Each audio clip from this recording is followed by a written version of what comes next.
Alrighty. Hello everybody. I am here and live, and we are continuing Doki Doki Literature Club again. So last time we started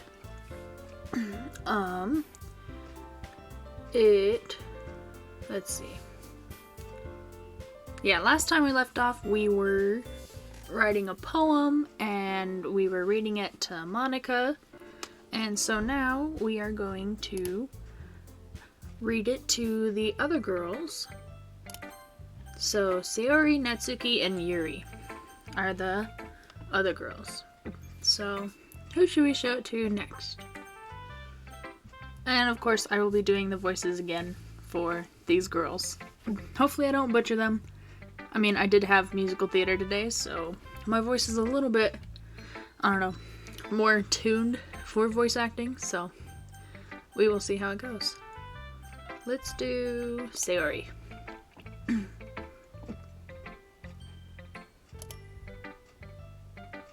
Oh my goodness! This is so good, Tara Bear! Huh? I love it! I had no idea you were such a good writer. Sayori, you must be seriously overreacting. I'm not a good writer at all. I honestly have no idea what I'm doing. Well, maybe that's why. Because I have no idea what I like either. Jeez. I'm sure Yuri's opinion has to be a little more constructive than this. Maybe even Natsuki's. Are you sure you don't like it just because I wrote it? Huh? Well, I'm sure that's part of it. I think I understand you better than a lot of other people, you know? So when I read your poem, it's not just a poem. It's a Tara Bear poem. And that makes it feel extra special. Like I can feel your feelings in it. Sayori hugs the sheet against her chest. You're so weird, Sayori. Hee. I'm really happy just that you wrote one. It just reminds me of how you're really part of the club now. Not to mention the fact that I'm standing in front of you in the club room? Oh, well, of course. I'm not really into it yet, but that doesn't mean I'll break my promise. See? It's like I said before, Tara Bear. Deep down, you're not selfish at all, you know? Trying new things like this for other people, that's something that only really good people do. Thanks, Sayori. I'm not sure if Sayori sees the full picture of my motive here.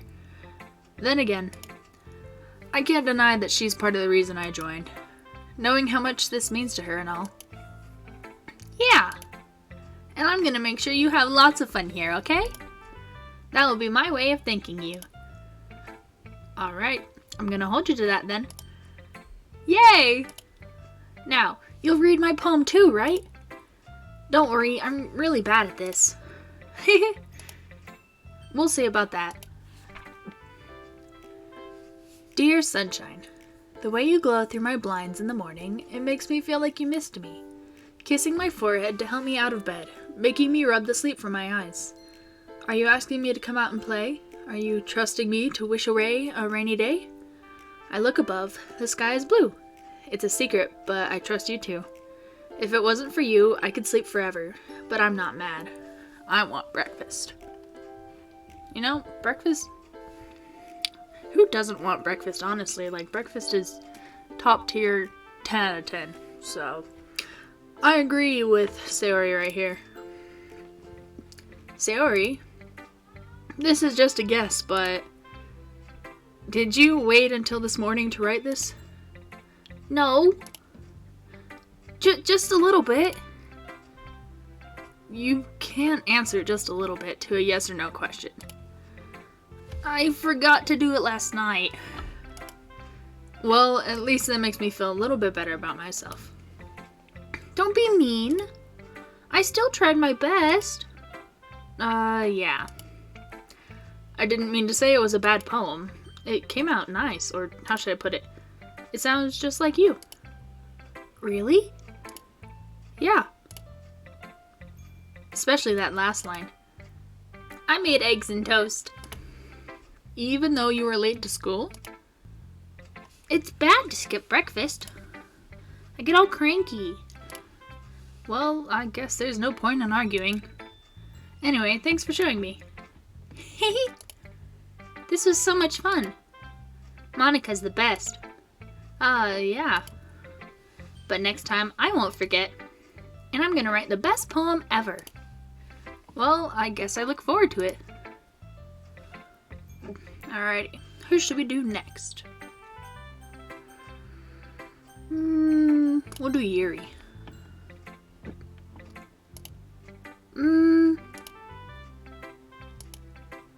Yuri stares at the poem. A minute passes, more than enough time for her to finish reading. Oh! Sorry. I forgot to start speaking. It's fine, don't force yourself. I'm not. I just need to put my thoughts into words. Hold on. Okay.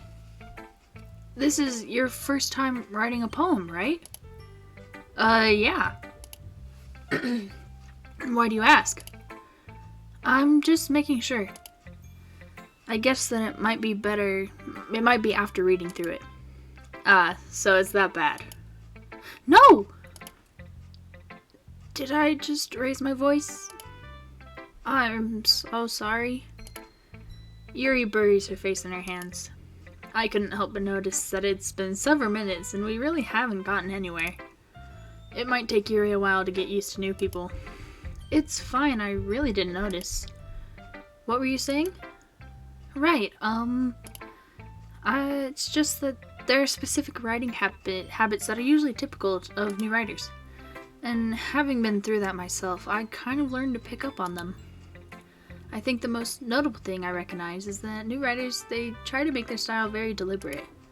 In other words, they tend to pick a writing style separate from the topic matter, and they form-fit the two together. The end result is that both the style and the expressiveness are weakened.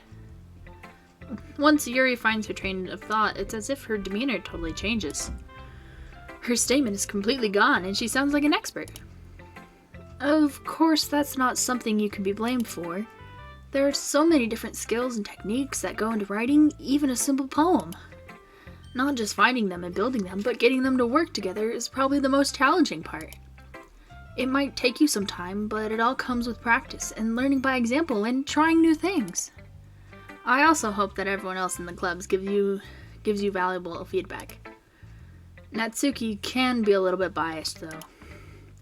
Biased? How? Well, never mind. I shouldn't be talking about people like that. Sorry.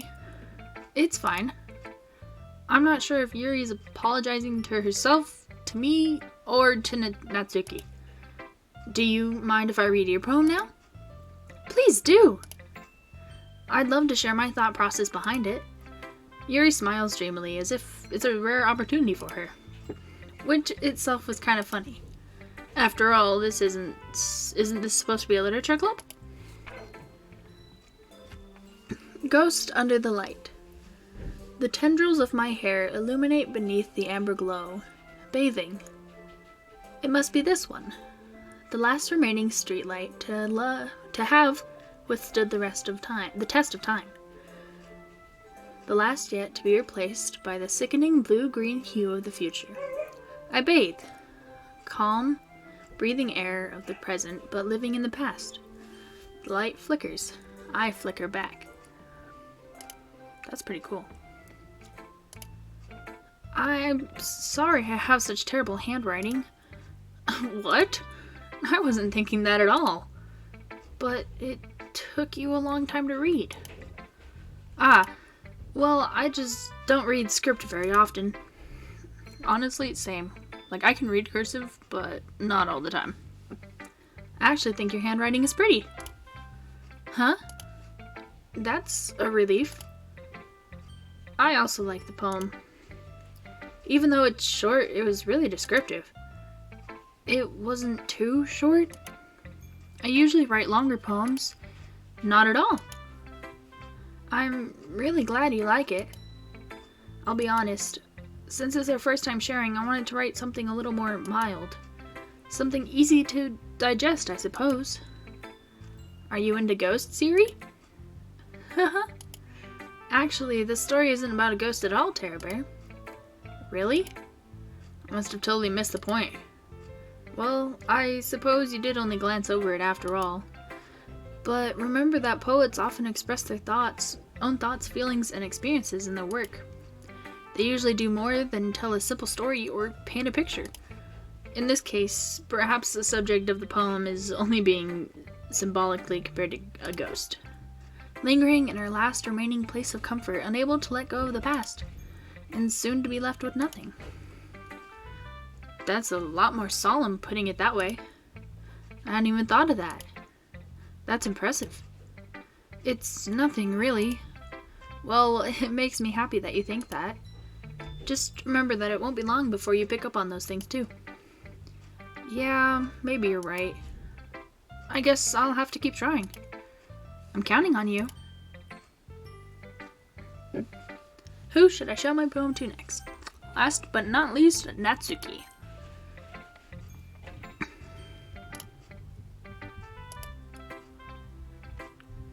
Well, it's about what I expected from someone like you.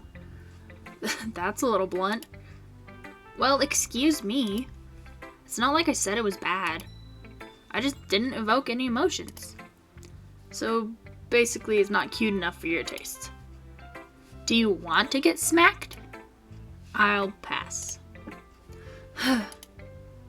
Well, anyway, I guess I need to show you mine. Not that you'll like it. Eagles can fly. Monkeys can climb. Crickets can leap. Horses can race. Owls can seek. Cheetahs can run. Eagles can fly. People can try. But that's about it.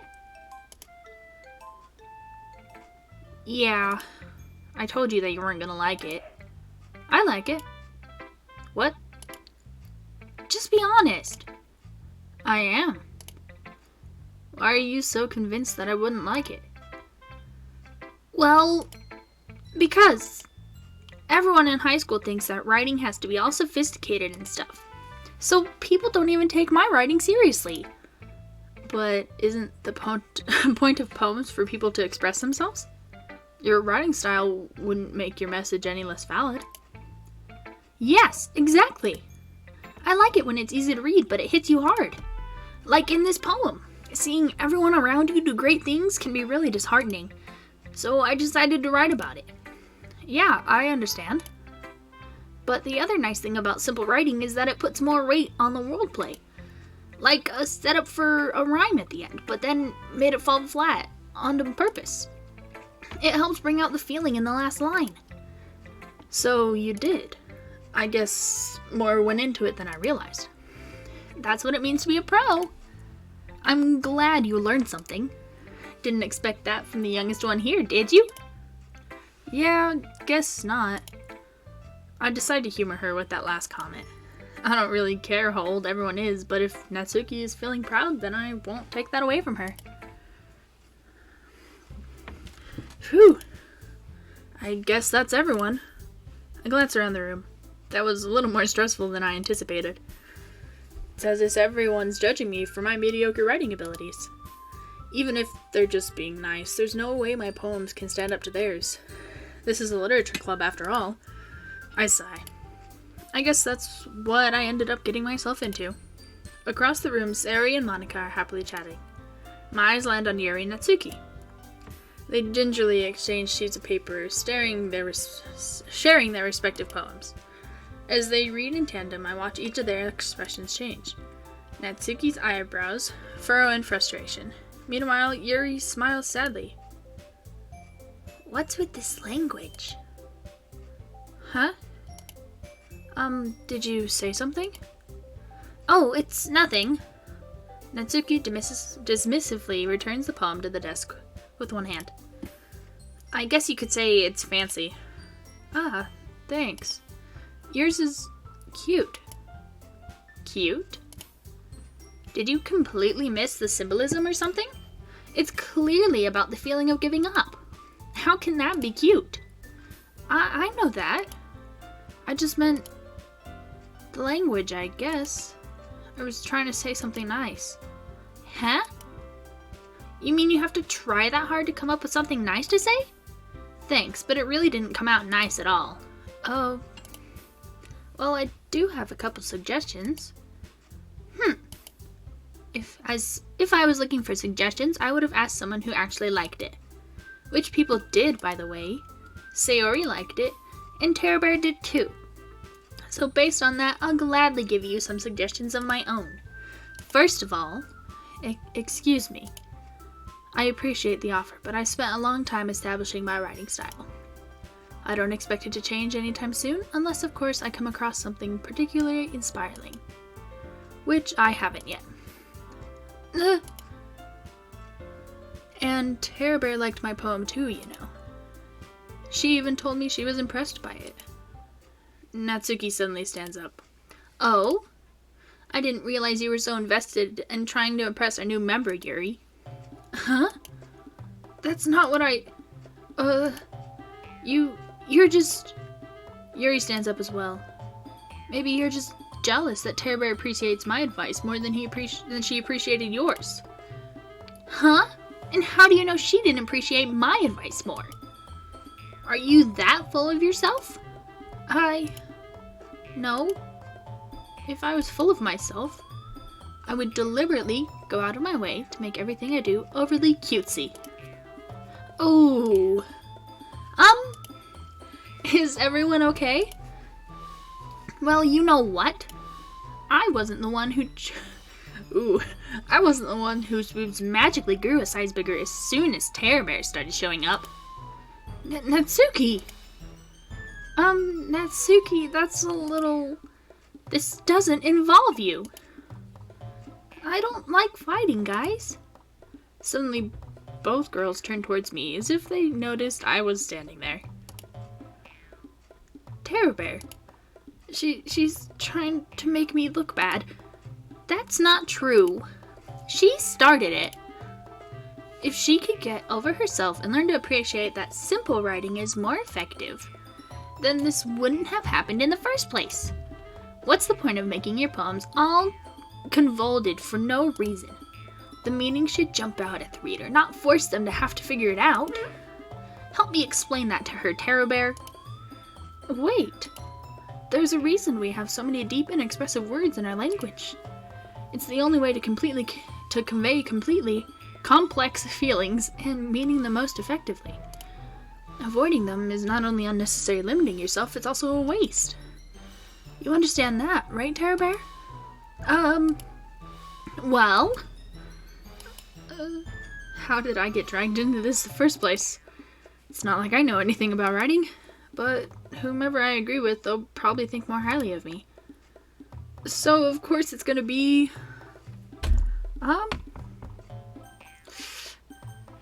Honestly, I would... Help me, Sayori. Natsuki. Natsuki glares at me, drawing up any words I had in my mouth. So instead I turn to Yuri. Yuri.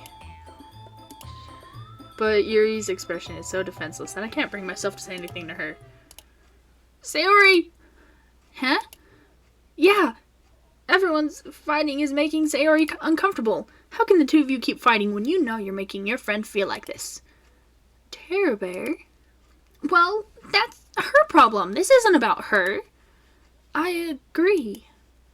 It's unfair for others to interject their own feelings into our conflict. Yeah, unless Sayori wants to tell Yuri what a stuck-up jerk she's being. She would never. It's your immaturity that's made her upset in the first place. Excuse me? Are you listening to yourself? This is exactly why nobody likes... Stop! Natsuki, Yuri, you guys are my friends. I just want everyone to get along and be happy. My friends are wonderful people, and I love them because of their differences. Natsuki's poems, they're amazing because they give you so many feelings with just a few words. And Yuri's poems are amazing because they paint beautiful pictures in your head. Everyone is so talented. So why are we fighting? Because... Well... Also, Natsuki's cute and there's nothing wrong with that. And Yuri's boobs are the same as they always were. Big and beautiful. Sayori stands triumphantly. Monica stands behind her with a bewildered expression. I'll make some tea. Yuri rushes off. Natsuki sits down with a blank expression on her face, staring at nothing. So this is why Sayori is vice president, I whisper to Monica. She nods in return. To be honest, I might come off as a good leader and I can organize things, but I'm not very good with people. I couldn't even bring myself to interject. As president, that's kind of embarrassing of me. Haha. Nah, it's not like I can blame you. I wasn't able to say anything either. Well, I guess that just means Sayori is amazing in her own ways, isn't she? You could say that. She might be an airhead, but sometimes it's weirdly suspicious that she knows exactly what she's doing. I see. Take good care of her, okay? I would hate to see her get herself hurt. That makes two of us. You can count on me. Monica smiles sweetly at me, causing my stomach to knot. Such a genuine person really does make a good president, regardless of what she says. If only I could get the chance to talk to her a little more. Okay, everyone. It's just about time for us to leave. How did you all feel about sharing poems? It was a lot of fun. Well, I'd say it was worth it. It was alright. Well, mostly. Terror Bear, how about you? Yeah, I'd say the same. It was a neat thing to talk about with everyone. Awesome! In that case, we'll do the same thing tomorrow. And maybe you learn something from your friends too. So your poems will turn out even better. I think to myself, I did learn a little more about the kinds of poems everyone likes. With any luck, that means I can at least do a better job impressing those I want to impress. I nod to myself with newfound determination. Terror Bear, ready to walk home? Sure, let's go. Hee hee. Sayori beams at me. It truly has been a while since Sayori and I have spent this much time together. I can't really say I'm not enjoying it either. Sayori, about what happened earlier. What do you mean? You know, between Yuri and Natsuki. Does that kind of thing happen often? No. That's really the first time I've seen them fight like that. I promise they're both wonderful people. You don't hate them, do you? No, I don't hate them. I just wanted your opinion, that's all. I can see why they'd make good friends with you. Whew. You know, Terror Bear, it's nice that I get to spend time with you in the club, but I think seeing you get along with everyone is what makes me the happiest. And I think everyone really likes you too. That's... hee hee. Every day is going to be so much fun.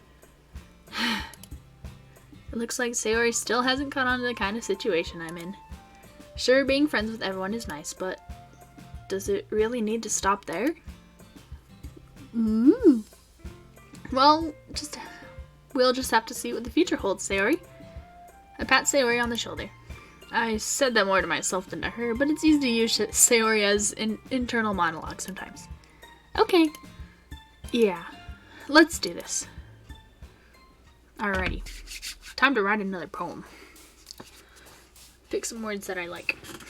I don't know. Should we impress anybody? Honestly, I think I'll just pick random words. Good memories. Sensation. Vivid. I like the word romance. Kitty. Let's see. Unrestrained. Oh, I thought that said boob.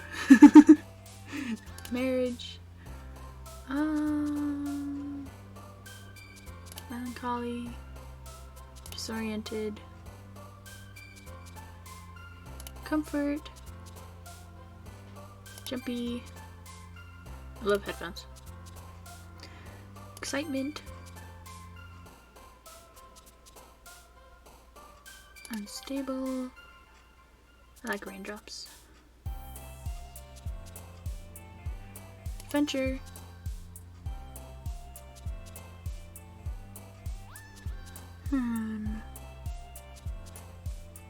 Droppy.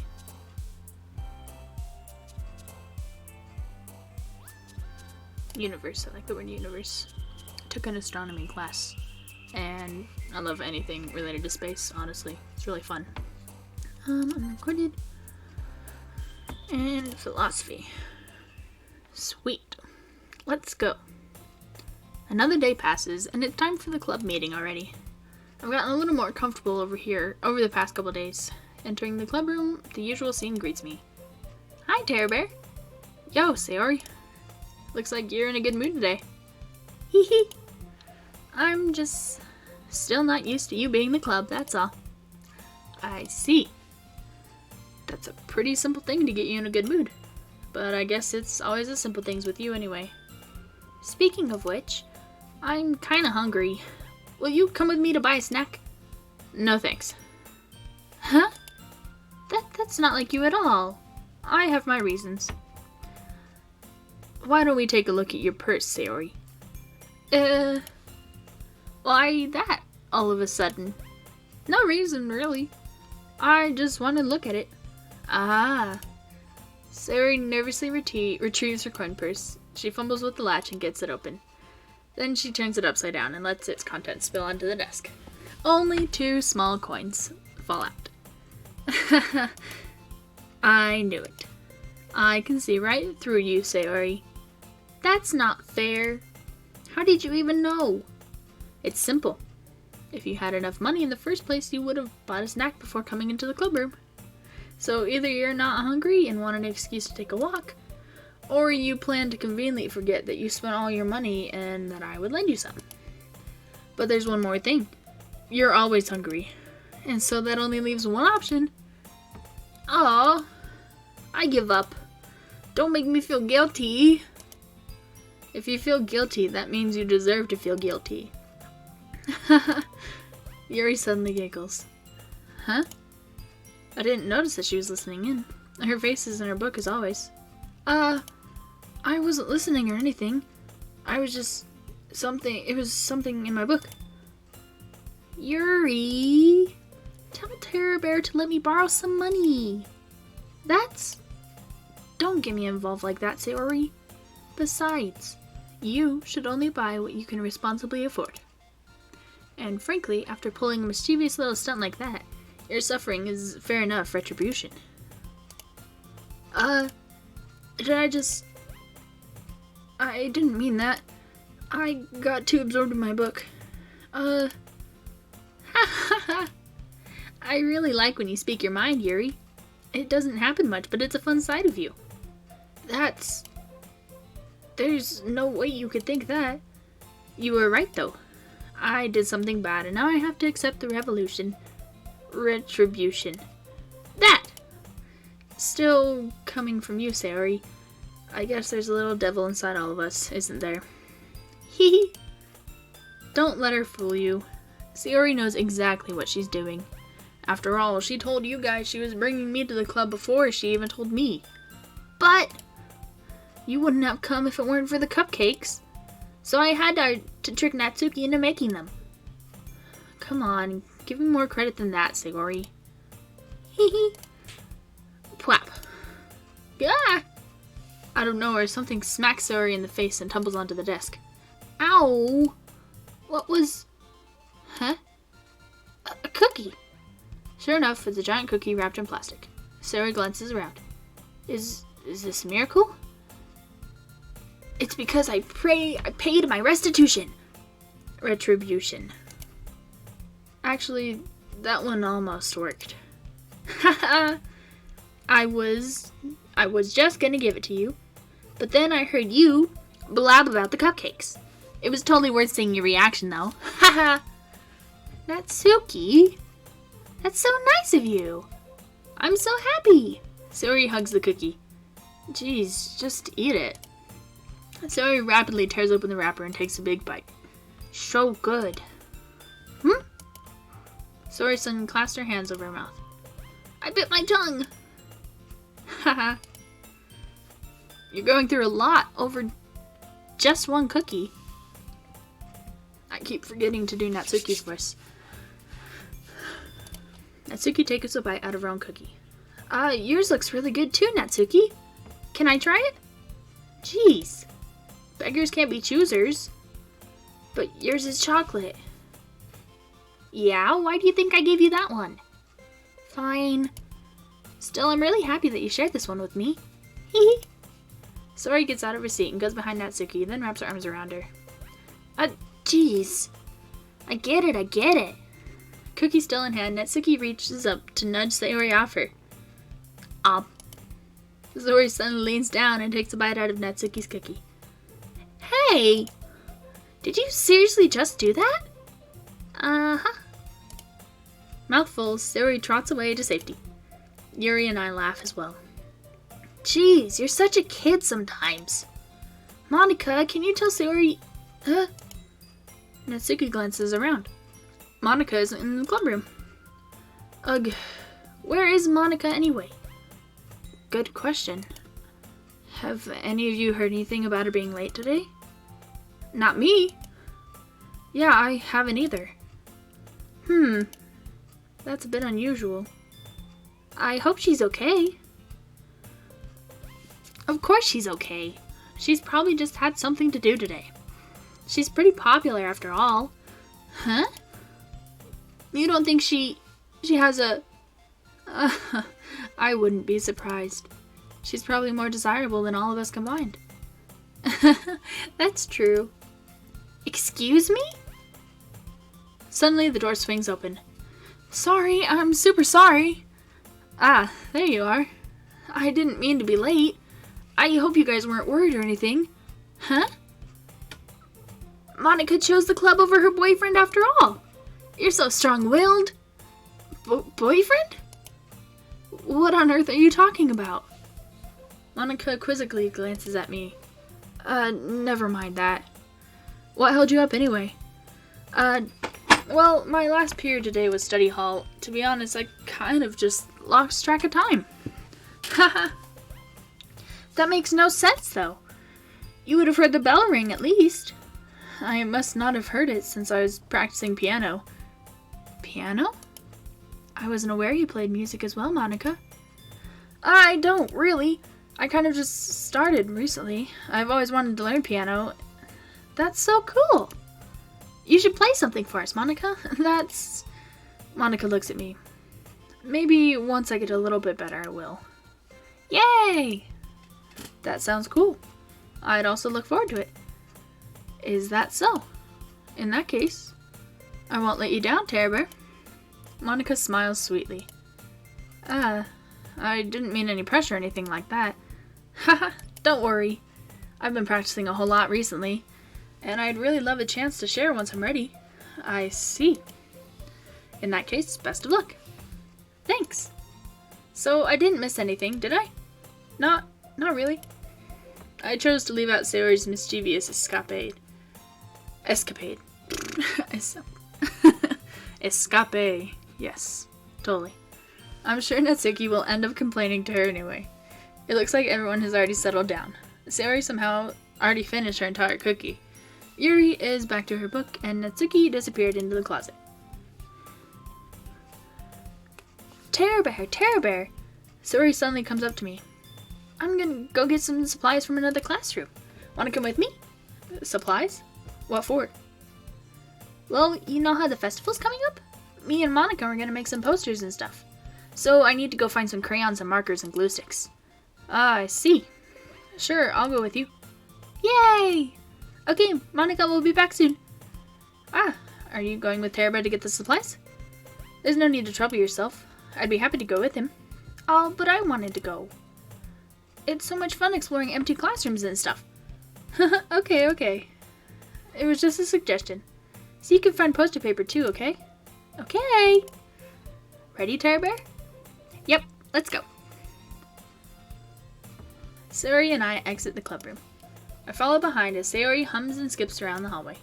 Honestly, it feels like I'm taking a kid to the mall or something. Sayori finds pleasure in the simplest things sometimes. Hey, Sayori, what exactly are we doing for the festival anyway? I'm not sure how you would make an event out of literature. Hehe. Me and Monica have it all planned out. Don't you worry. Is that so? Yep. We're gonna do a poetry performance. A performance? Of what kind? Well, everyone is gonna take turns on stage and recite their favorite poems. Ah, that sounds kind of dull. Tara Bear? You're not thinking about it the right way at all. It's not just about reading poems, it's about performing them. Like you say the lines of the poem, like, "Between my feet, the last remaining flower beckons to me. I twist the stem, freeing it from its clinging roots, caressing the final joyous moment between my fingers. But to what ends have I summoned this joy? For now, when I look in every direction, the once prosperous field before me is but a barren wasteland." Like that. Sayori, how do I put this? I'm sure it's just me, but it's impossible for me to take you seriously when you talk like that. Huh? You meanie. I'm working super hard on this, you know? I know. I just meant that it's pretty unordinary. It's a pretty unordinary contrast to your cute self. Don't say that. It's embarrassing. But I guess that means I'm doing a good job. Yeah, I guess so. I'm so excited. The festival is going to be so much fun. Sayori spins herself around in the hallway again. Hey, Tara Bear, this classroom over here is empty. Let's begin the mission. The mission, huh? It's been a long time since I've spent time with Sayori like this. But in the end, she hasn't changed one bit. She's nothing but a ball of sunshine, drawing happy vibes from the world around her. It's a pretty nostalgic feeling for me. As the years went by, I began to hole myself up in my room more and more. So, going adventuring with Sayori brings out a special sort of feeling I forgot I had in me. The two of us enter the classroom. Sayori heads straight to the closet and I follow. Let's see what we have here. Crayons! Sayori pulls a box full of crayons off the shelf. They're the best brand, too. They're kinda dirty, though. Sayori starts pulling various crayons out of the box, reading the color names. Alright, that's one down. Don't get distracted, we still need to find... Wait, I'm looking for my favorite color. Fine. Then at least move aside so I can look for the poster paper. I dropped one by accident. Smack. Ah! Sayori bends over and smacks her forehead right onto the shelf. She falls on the floor and the crayons spill all over her lap. Ow, ow, ow, ow! You okay? My forehead. Sayori clutches her forehead. Jeez, Sayori. That's just like you, isn't it? Come on, let me see. Since Sayori is sitting on the floor, I grab her by the waist and pull her out of the closet. You have to move your hands, Sayori. But it hurts. Just do it for a second. Sayori slowly releases her hands from her forehead. I gently brush her bangs to the side. Ow! Sorry. There's a huge red mark in the center of her forehead. A bump is starting to form as well. Man, that's gonna swell up. I should find you some ice. Tara Bear. Where would I even find ice around this time? I guess a cold drink would do. You don't have to. I'm fine with looking like a unicorn. Even wincing from the pain, Sayori makes a silly joke. Oh. Haha, what are you saying? I'll be right back, okay? Okay. I pat Sayori on the shoulder and run out into the hallway. I locate the nearest vending machine. What should I get? It doesn't really matter since it will be used as an ice pack rather than a drink. But I know Sayori really likes apple juice, so I purchased that one. In just a moment, I'm already running to the classroom where I left Sayori. She has one palm on her forehead and is using the other hand to clumsily scoop crayons back into the box. At least they were already in the wrong spots before I spilled them. Sayori, here. I hand Sayori the bottle of apple juice. It's nice and cold. Sayori opens the cap and starts drinking from it. Sayori, what are you doing? It's for your forehead, idiot. Sorry, I forgot. Haha. How hard did you hit your head? Sayori places the bottle against the bump on her head. It stings. Just bear with it. It'll feel better soon. Looks like you cleaned up most of the crayons, so that's good. Hey, Terra Bear? This kind of reminds you of growing up, doesn't it? Huh? What do you mean? You know how we used to play outside all the time? I would always try to keep up with you. You were kind of oblivious in some ways. Like I usually fell behind or had trouble climbing onto the things you did. But sometimes when I tried to do the things I couldn't, I would get myself hurt. I'd fall and scrape myself or get a bump, and I would start crying really hard. And you would rush over as quickly as you could. You would try really hard to get me to stop crying. It was almost like you blamed yourself and were getting afraid of getting in trouble if someone found out. Even though it really wasn't your fault at all, you know? Did I really do that? Yeah, you don't remember? Come to think of it, maybe I do remember a bit. I guess I was always so focused on my games I didn't pay enough attention to you. So, in a way, it was my fault. Kind of like this time, too. If I wasn't rushing you out of the closet, you probably wouldn't have hit your head. Terra Bear, I don't think you realize it, but you're always thinking about other people. Even after all these years. You're rushing to help me, even though I'm just being clumsy. You're really a sweetheart. Don't call me that. And I don't really do this kind of thing all the time. I guess when it comes to you, it just feels natural. Before I even know it, I'm treating you like that. I guess that's what happens when you've been friends for so long. Really? Maybe you're right. Terra Bear, I'm so glad that nothing's changed between us. Do you think it'll be like this forever? Forever? If I'm honest to myself, there's no telling where we'll end up for college or after that. So it wouldn't be fair for me to make any promises. But, well, I hope so. It's been this long already, right? I can't imagine you ever changing, so my hopes are up. I'm so happy. Sayori has a whimsical expression in her eyes. We remain silent for a moment. She's so silly and clumsy on the outside that when I see her deep in thought like this, it makes me not want to disturb her. I guess we should go back. I don't want to worry Monica, you know? Good luck with that. She's gonna see your forehead either way. Not if I hide it under my bangs. Sayori hops to her feet. Ah! She clutches her forehead again. Don't stand up so fast after hurting yourself. Well, I guess it's too late now. Anyway, let's go. I follow Sayori out of the classroom. Sayori plays with her bangs to try and hide the bump, but without much success. In a moment, we make it back to the classroom. Ah, you're back. Good timing. I was just about ready to start with sharing our poems. Sayori, your forehead. She's fine. Don't worry about that. I was playing with the crayons and smacked my forehead onto the shelf. Well, anyway, were you able to find everything we needed? I have it right. Sayori frantically glances around herself. I forgot all the stuff. Calm down, Sayori. I have it all right here. I found the poster paper too. Ha! Sounds like you ended up doing all the work, Terra Bear. Well, Sayori... I failed to come up with an excuse for Sayori. I made it an adventure. Yeah, that. Okay. In any case, good work. I'll start working on the posters tonight. Me too. Okay, everyone. Are you ready to share your poems? I guess I should grab mine. After making sure that the crayon box is closed tightly, I return to my seat.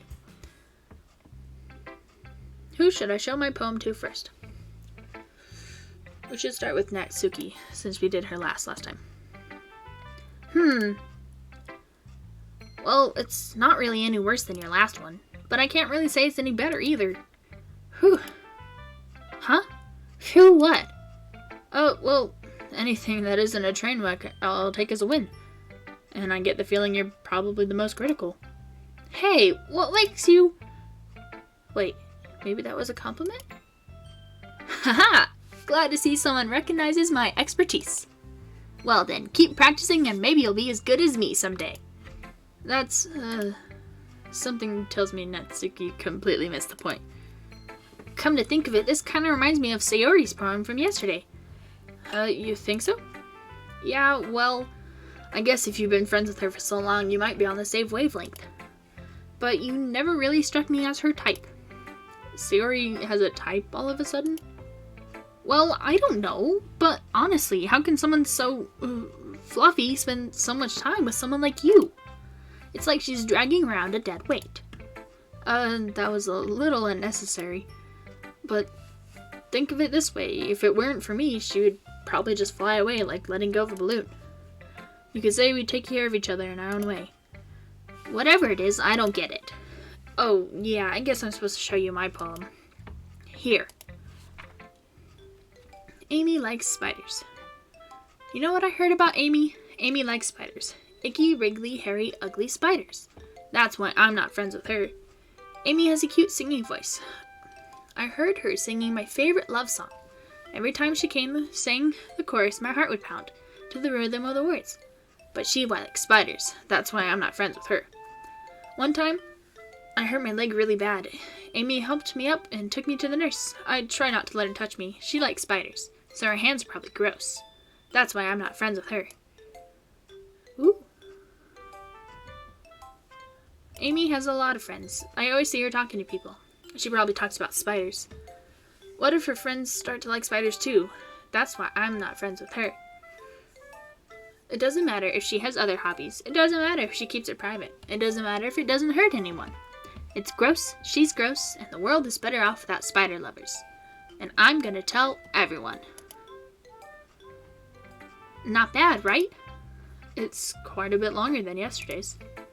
Yesterday's was way too short. I was just warming up. I hope you didn't think that was the best I could do. No, of course not. Anyway, the message is pretty straightforward in this poem. I doubt I have to explain it. Sometimes you can explain complicated issues with much simpler analogies. It helps people to realize how stupid they're being. Like anyone who would agree with that the subject of this poem is an ignorant jerk. Do you know people like that? Of course. It's about how everyone thinks That doesn't matter. It can be about anything. I wrote it to be easy to relate to. Everyone has some kind of weird hobby or guilty pleasure. Something that you're afraid if people find out they'd make fun of you or think less of you. But that just makes people stupid. Who cares what someone likes, as long as they're not hurting anyone and it makes them happy. I think people really need to learn to respect others for liking weird things. Well, you're definitely right. At least I can relate to that.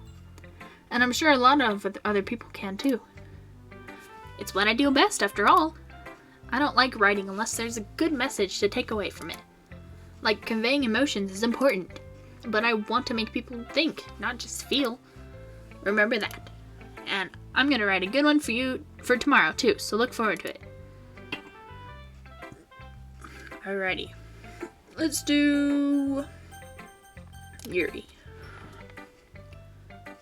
Let's see what you've written for today. Well done, Terror Bear. Give me 1 second.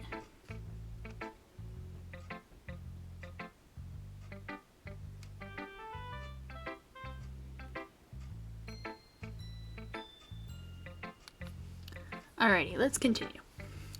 Well done, Terror Bear. Your skills are already improving. Really? Thanks, Yuri. Coming from you, that means a lot. Huh? It's nothing. I'm just happy to help inspire a few fellow writers. I know you're new to this, so don't worry so much if it seems like you can't get your poem to feel perfect.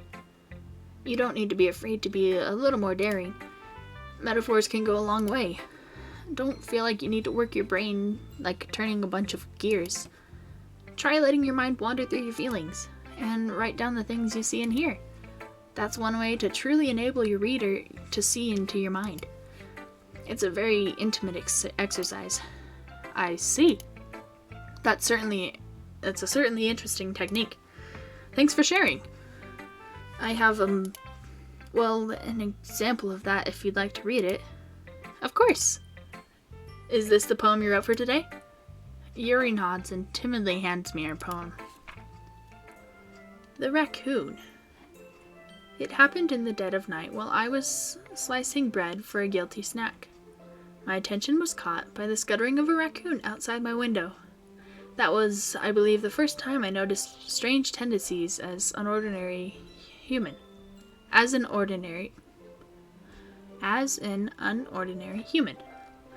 gave the raccoon a piece of bread, my subconscious well aware of the consequences. Well aware that a raccoon that is being fed will always come back for more. The enticing beauty of my cutting knife was the symptom. The bread, my hungry curiosity. The raccoon, an urge. The moon increments its phase and reflects that much more light off my cutting knife. The very same light that glistens in the eyes of my raccoon friend. I slice the bread, fresh and soft. The raccoon becomes excited. Or perhaps I'm merely projecting my emotions into the newly satisfied animal. The raccoon has taken to following me. You could say that we've gotten quite used to each other. The raccoon becomes hungry more and more frequently, so my bread is always handy. Every time I brandish my cutting knife, the raccoon shows me its excitement. A rush of blood. Classic Pavlovian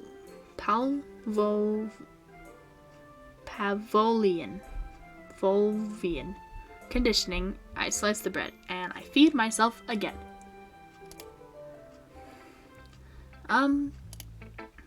I was a little more daring with this one than yesterday's. I can see that. It's a lot more metaphorical. I don't know if it's my fault, but I can't begin to imagine what this poem is about. That's right. It's a bit closer to my preferred writing style, using the poem as a canvas to express vivid imagery and convey emotions through them. Yeah, if I take it at face value, then I can't even figure out what it's supposed to mean. Well, I think it's something that different people can relate to in their own way. I wanted to express the way it feels for me to indulge in my more unusual hobbies. It's those sorts of things that I'm usually forced to keep to myself, so sometimes I enjoy writing about them.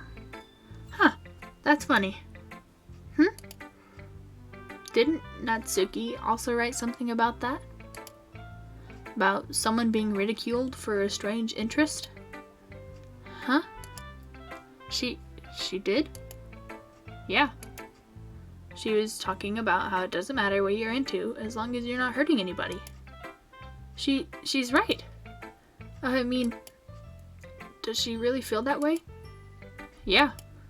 Sounds like you two have that in common. That's interesting. To me, she seemed like the kind of person who would make fun of my hobbies.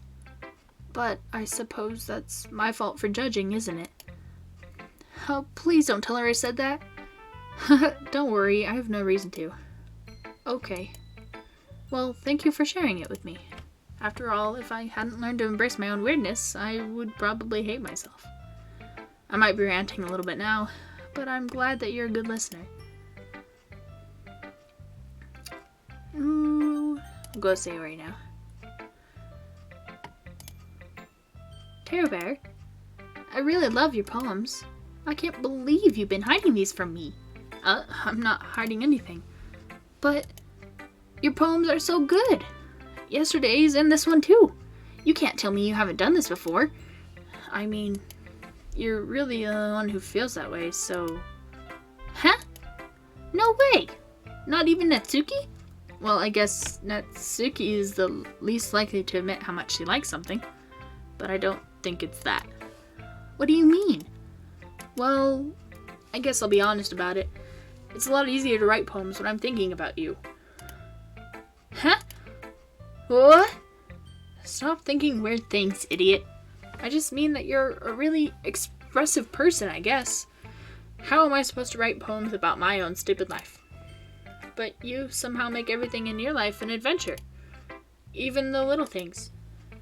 Like cooking. Let's not talk about that. So, yeah. I guess what I'm saying is I can feel more feelings through you than I can through myself. We have that kind of weird connection. It's your fault for getting in my business all the time. Huh? I don't know if I understand. You never understand when I try to explain things to you, do you, Sayori? I pat Sayori's head. Hey! I'm not a kid, you know. Are you sure about that? Maybe. Sayori starts fiddling with her pencil between her hands. Hey, Tara Bear, will you give me your poem? I kind of want to keep it. Huh? Why? Because, well, it's the first time you've written something for me. Sayori, you completely misunderstood. I didn't write this for you. Are you even listening anymore? Well, whatever. I'll give it to you when we go home. Really? Snap. Ah! I broke my pencil. Sayori hastily bends down to pick up the piece she dropped. But, being inattentive of her surroundings, she bumps right into me. Sorry. It's fine, it's fine. I'll get it for you. I bend down and pick up the broken pencil.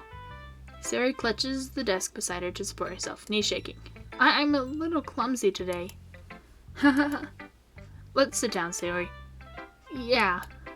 I grab Sayori's arm and help her sit at the desk. Anyway, I still haven't read your poem. Oh! Sorry, I forgot about that. But it's not as good as yours. Jeez, don't worry. I'm sure I'll like it. Bottles. I pop off my scalp like the lid of a cookie jar. It's the secret place where I keep all my dreams. Little balls of sunshine, all rubbing together like a bundle of kittens. I reach inside with my thumb and forefinger and pluck one out. It's warm and tingly, but there's no time to waste. I put it in a bottle to keep it safe. And I put the bottle on the shelf with all of the other bottles. Happy thoughts, happy thoughts, happy thoughts in bottles, all in a row. My collection makes me lots of friends. Each bottle a starlight to make amends. Sometimes my friend feels a certain way. Down comes a bottle to save the day. Night after night, more dreams. Friend after friend, more bottles. Deeper and deeper my fingers go, like exploring a dark cave, discovering the secrets hiding in the nooks and crannies. Digging and digging, scraping and scraping, I blow dust off my bottle caps. It doesn't feel like time elapsed. My empty shelf could use some more. My friends look through my locked front door. Finally, all done. I open up and in come my friends. They come in such a hurry. Do they want my bottles that much? I frantically pull them from shelf, one after the other, holding them out to each and every friend. Each and every bottle. But every time I let one go, it shatters against the tile between my feet. Happy thoughts, happy thoughts, happy thoughts, in shards all over the floor. They were supposed to be my friends, for my friends. My friends who aren't smiling. They're all shouting, pleading, something. But all I hear is echo, echo, echo, echo, echo, inside my head. Oh, that was actually kind of... Oh, that was actually kind of like a sad... Honestly, like... This poem, like, hurts my soul, but also I really like it at the same time. Because, like... Yeah. I don't know, it, like, means, like...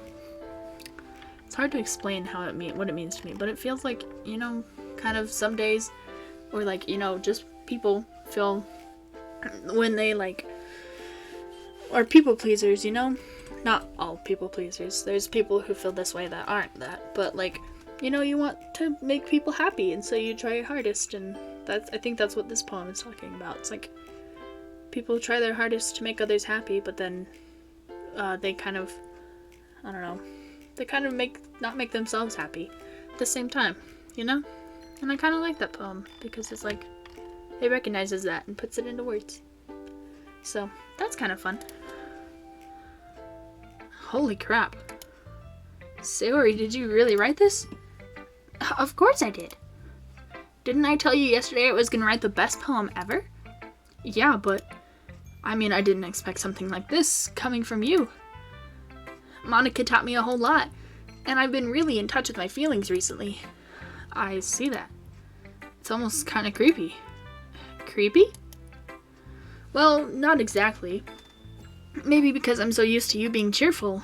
Well, never mind. I'm thinking too hard about it. The point is, it came out good, so you should be proud of it. Oh, thanks. I feel like I was meant to express myself this way. It even helps me understand my own feelings a little bit better. Writing is like magic. You've gotten pretty passionate about this, huh? I hope you keep it up. Yeah. Writing's the best. I'm gonna keep writing until I die. Don't get ahead of yourself. Sayori's always had a habit of getting obsessed with something before dropping it no more than a week later. I wonder if this is one of those times. But seeing the passion in her eyes makes it hard for me to be pessimistic. Time for Monica. Hi again, Terra Bear. How's the writing going? Alright, I guess. I'll take that. As long as it's not going bad. I'm happy that you're applying yourself. Maybe soon you'll come up with a masterpiece. I wouldn't count on that. You never know. Want to share what you wrote for today? Sure, here you go. I give my poem to Monica. Alright! It's pretty good. Makes me think of Sayori, like the other one you wrote. You two are like the dynamic duo. That's kind of exaggerating it. Yeah, probably. But you do spend a lot of time with her even in this club, don't you? Then again, I don't blame you for being a little shy. I'm not shy, it's just... Haha, I'm just teasing. I know it takes a bit of time to make friends with anyone. But Yuri and Natsuki are super interesting people, so don't be afraid to give them their share of time. And you can talk to me every now and then too. I'm not like unapproachable or anything, am I? No, it's nothing like that. I'm just still getting used to being here, that's all. Yeah. I'm sorry if I was putting pressure on you or something. I really didn't mean it like that. No, don't worry. I get what you're saying. Well, alright. But anyway, you want to read my poem now? I like the way this one turned out, so I hope you do too. Alright, let's take a look. Save me. The colors, they won't stop. Bright, beautiful colors. Flashing, expanding, piercing. Red, green, blue. An endless cacophony. Is that how? Cacophony, I think. Of meaningless noise. The noise it won't stop. Violently grating waveforms. Squeaking, screeching, piercing. Sine, cosine, tangent. Like playing a chalkboard on a turntable. Like playing a vinyl on a pizza crust. An endless poem of meaningless... Load me.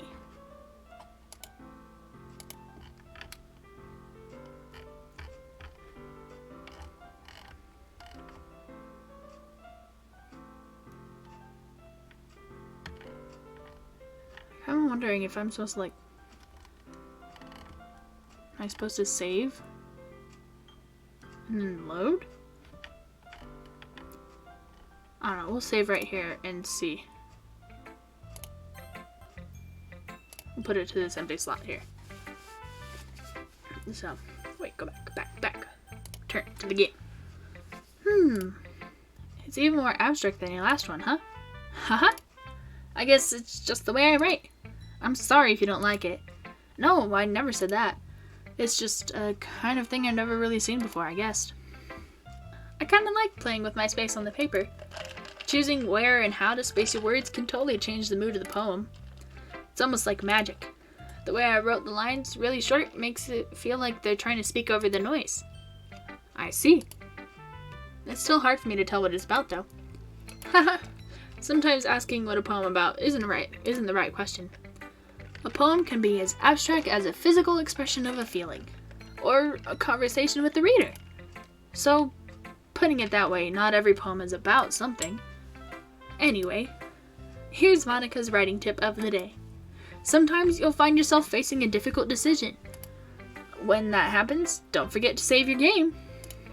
You never know when it might change your mind. Or when something unexpected may happen. Wait, is this tip even about writing? What am I even talking about? Ha ha ha! That's my advice for today.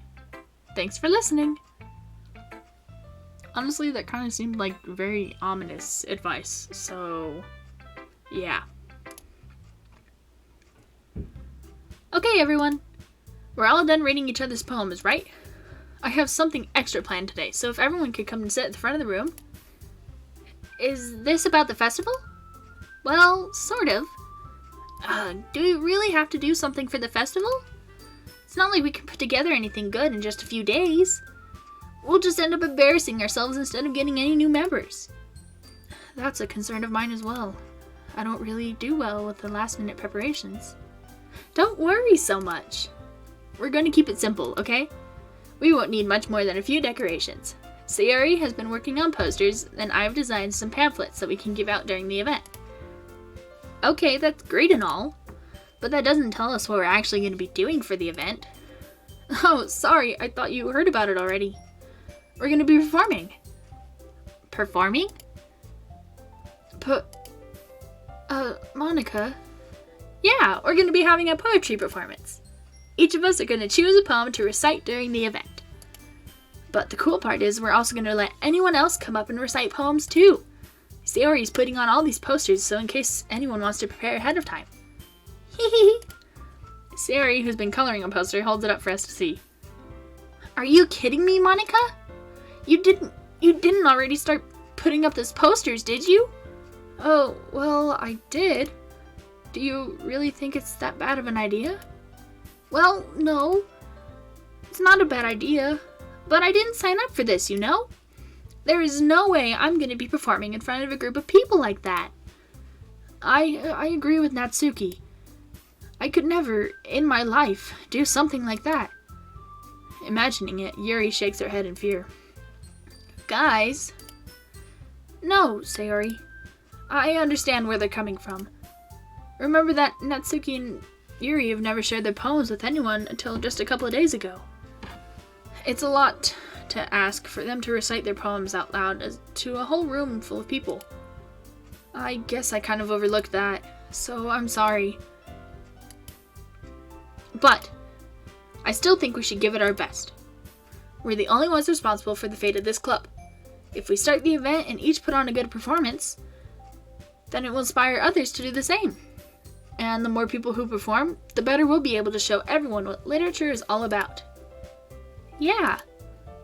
It's about expressing your feelings, being intimate with yourself, finding new horizons, and having fun. That's right. And it's those reasons that we're all in the club today. Don't you want to share that with others? To inspire them to find the same feelings that brought you here in the first place? I know you do. I know we all do. And if all it takes is standing in front of the room for 2 minutes and reciting a poem, then I know you can do it. Natsuki and Yuri remain silent. Sayori looks worried. I guess that leaves me no choice. I agree. I don't think it's too much to ask. I think that Sayori and Monica have really been trying hard to get new members. The least we can do is help them out a little bit. Well, maybe, but it looks like Natsuki doesn't have any arguments left. Okay, fine. I guess I'll just have to get it over with. Alright. Whew. Thanks, Natsuki. What about you, Yuri? Yuri dejectedly glances around at everyone else's expectant faces. I guess I don't really have a choice. That's everyone! You're the best, Yuri. This club is seriously going to be the death of me. Oh gosh. You'll be fine, Yuri. But anyway, let's move on to the main event. Oops, sorry. Had to take a drink. I want each of you to choose a poem of yours. We're going to practice reciting them in front of each other. No way! Monica, this is too sudden.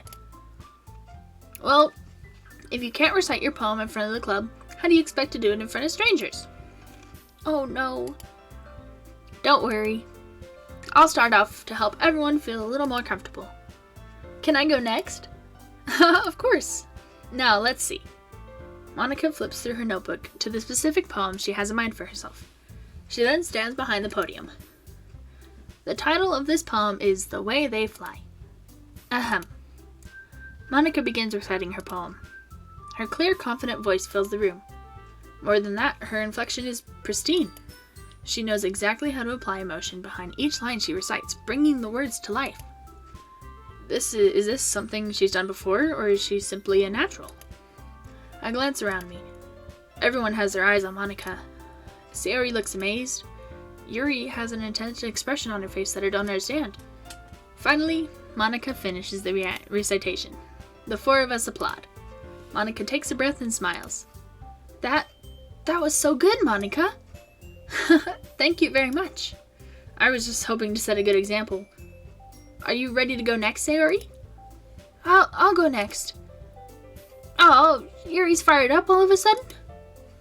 Yuri clutches a sheet of paper between her hands and stands up. Keeping her head down, she walks quickly over to the podium. This poem is called... Yuri anxiously glances at each of us.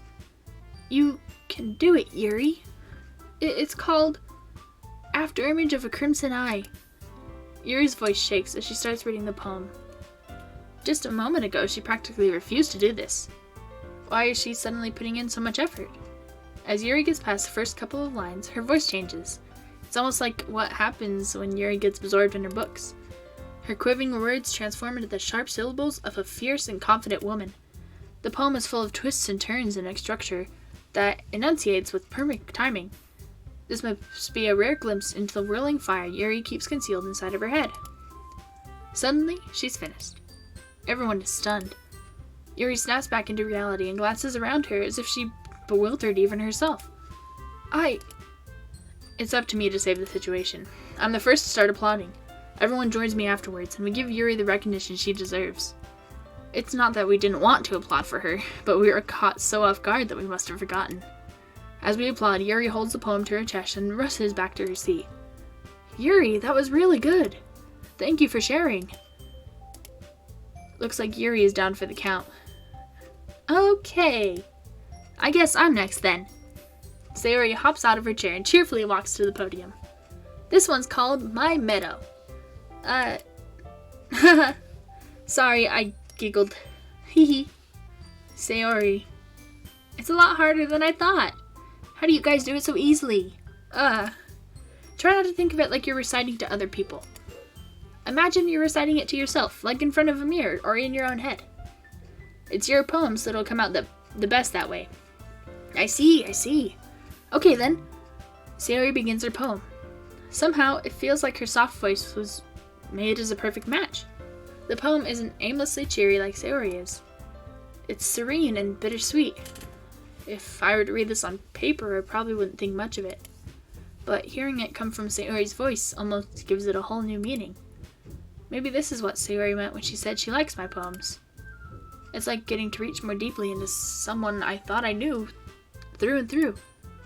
Sayori finishes and we applaud. I did it!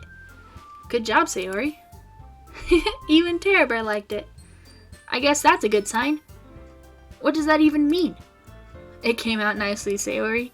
The atmosphere of the poem fits you really nicely.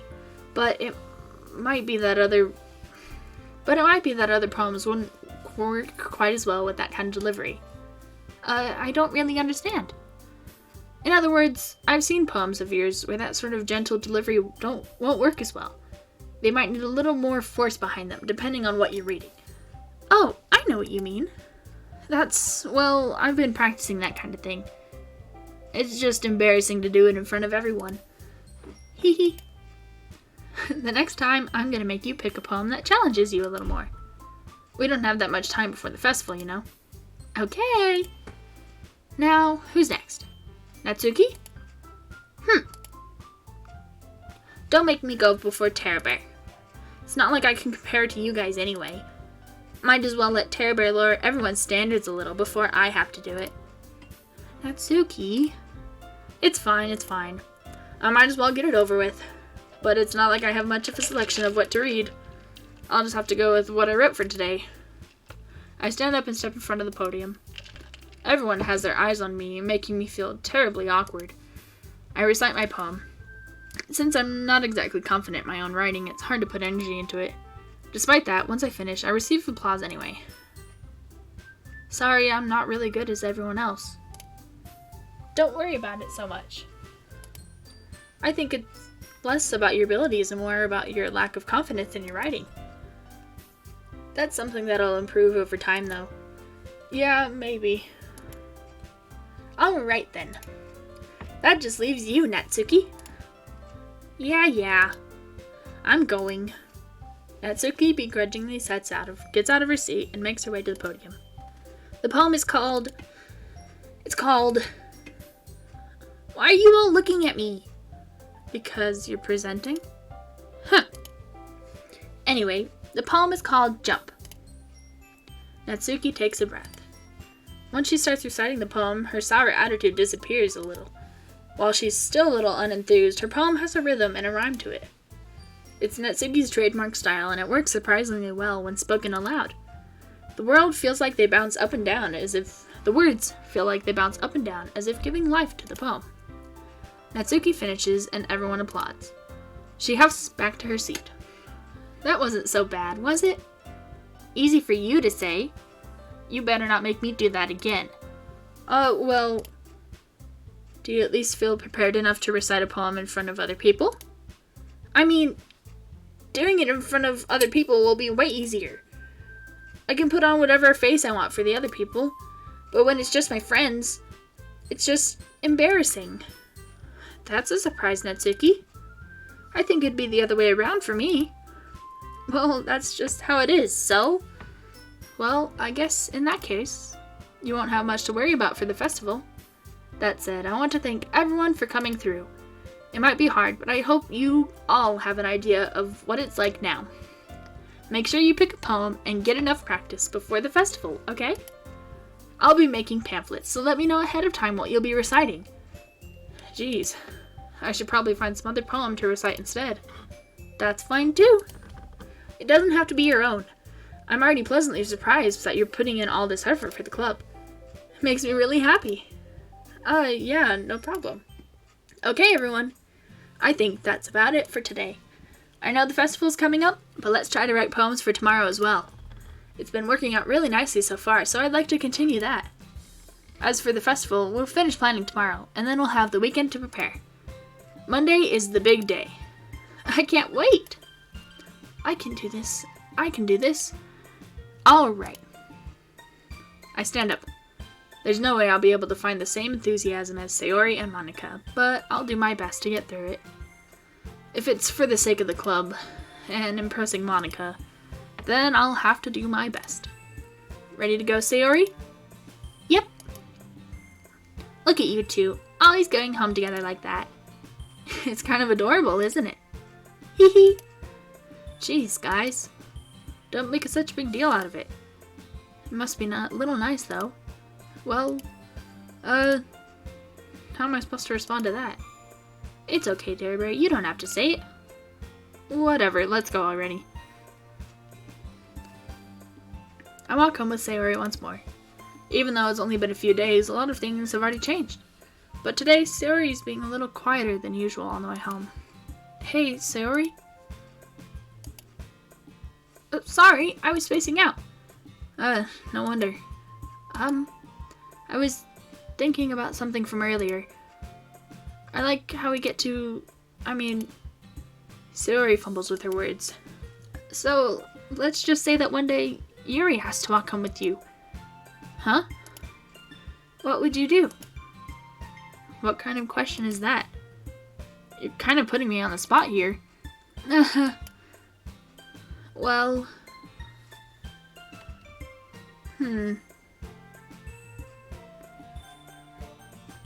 Oh man. I don't know. Cause so if we walked home with Sayori every day for it's recently started up the past couple of days because Sayori keeps sleeping in. But if Yuri asked to walk home with us, with me, I don't know. I wish there was a third option that said I'd walk home with both of them, because that's what I would choose to do. I'd be like, yeah, Yuri can walk home with me and Sayori. But this is like, I don't know, this is kind of a hard choice. I'm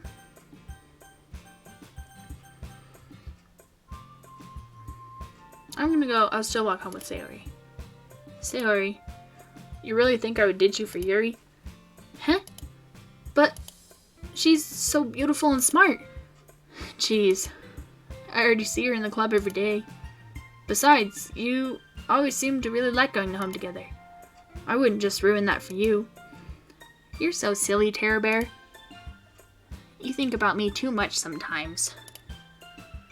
Yuri would deserve it if she wanted it, so... Sayori, I've already made up my mind. I really can't figure you out sometimes. Number 2.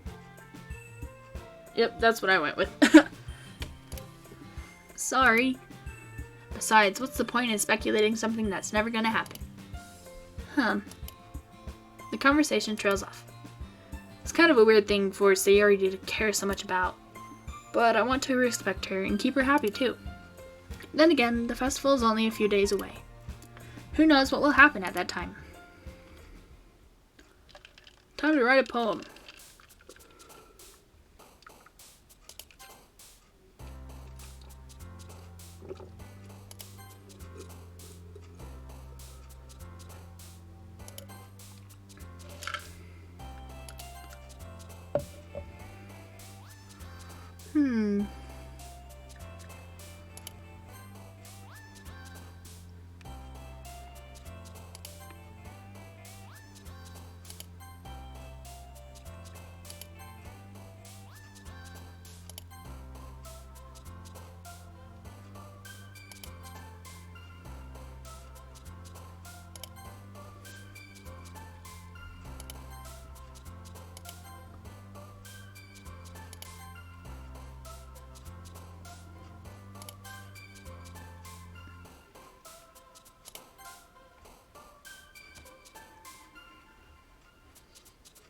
Chocolate.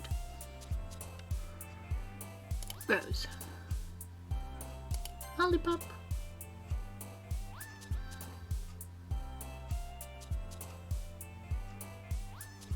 Existence.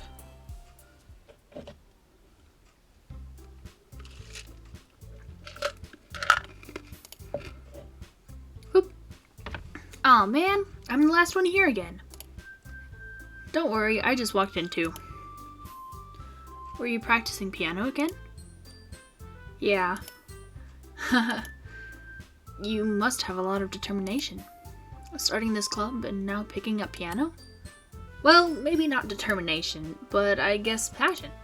Remember that the club wouldn't be here if it wasn't for all of you. And I'm super happy that you're all willing to help out for the festival too. I can't wait for the festival. It's gonna be great. Huh? Weren't you complaining about it just yesterday, Natsuki? Well, yeah. I'm not talking about our part of the festival, but it's a whole day of school where you get to play and eat and all kinds of delicious food. You sound a bit like Sayori all of a sudden. Monica, do they usually have fried squid? Squid? That's a pretty specific thing to look forward to. Oh, come on. Are you saying you don't like squid? You, of all people? I didn't say I don't like it. Besides, what do you mean by you of all people? Because it's right in your name. Monica. Huh? That's not how you say my name at all. Also, that joke makes no sense in translation. Huh? Never mind. Let's just focus on our own event for now, okay? Hee hee. Fine, fine. Your reactions aren't as fun as Yuri's or Sayori's anyway. Excuse me. Where is Sayori anyway? Oh, there you are. Sayori is sitting at the desk in the corner of the room, looking down at nothing. I walk over to her. Hey, Sayori. I wave my hand in front of her face. Huh? You're spacing out again. Sorry. Don't mind me. You can go talk to everyone else. Huh? Is everything alright? Of course. Why wouldn't it be?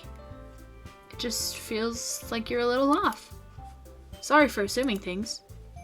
Jeez, you worry too much about me. I'm fine, see? Sayori shows me a big smile. Don't let me distract you from having fun with everyone.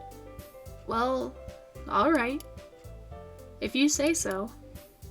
I worriedly glance at Sayori before turning back toward everyone else. But the conversation is already dispersed, with everyone back at their usual activities. Maybe I should ask Monica if she's noticed anything about Sayori recently.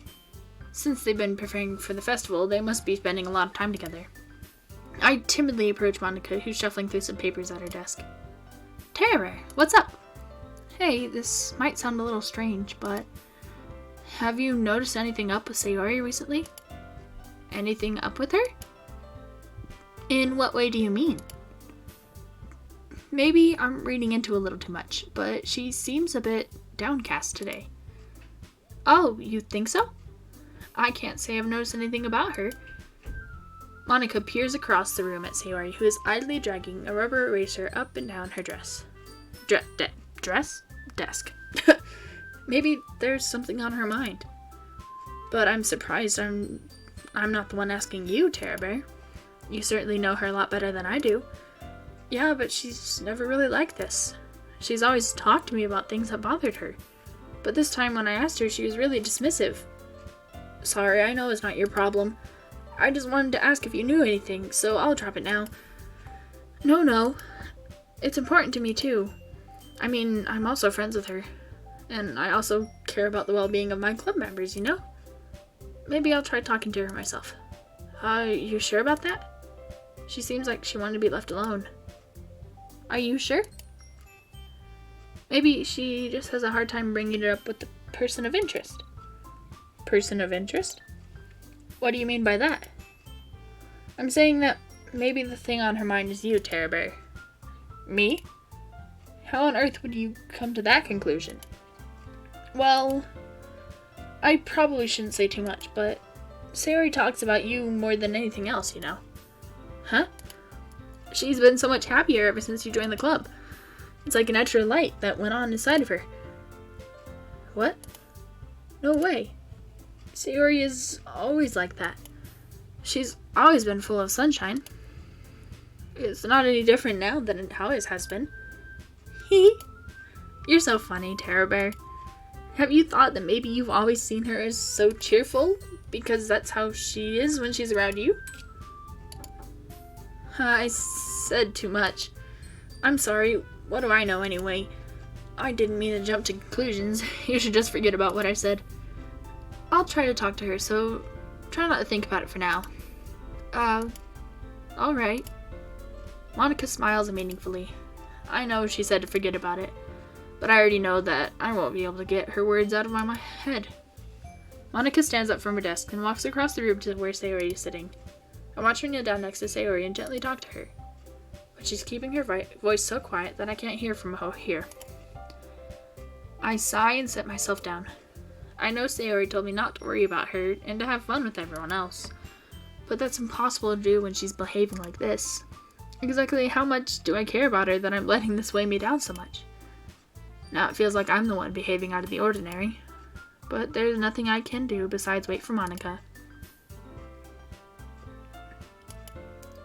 Okay, everyone. After some time passes, Monica calls out to the club room. Why don't we share our poems now? Before I know it, everything is back to normal. Everyone goes to retrieve their poems, and I do the same.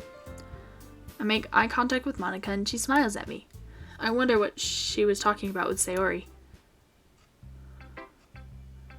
Well, we should go talk to Monica and see.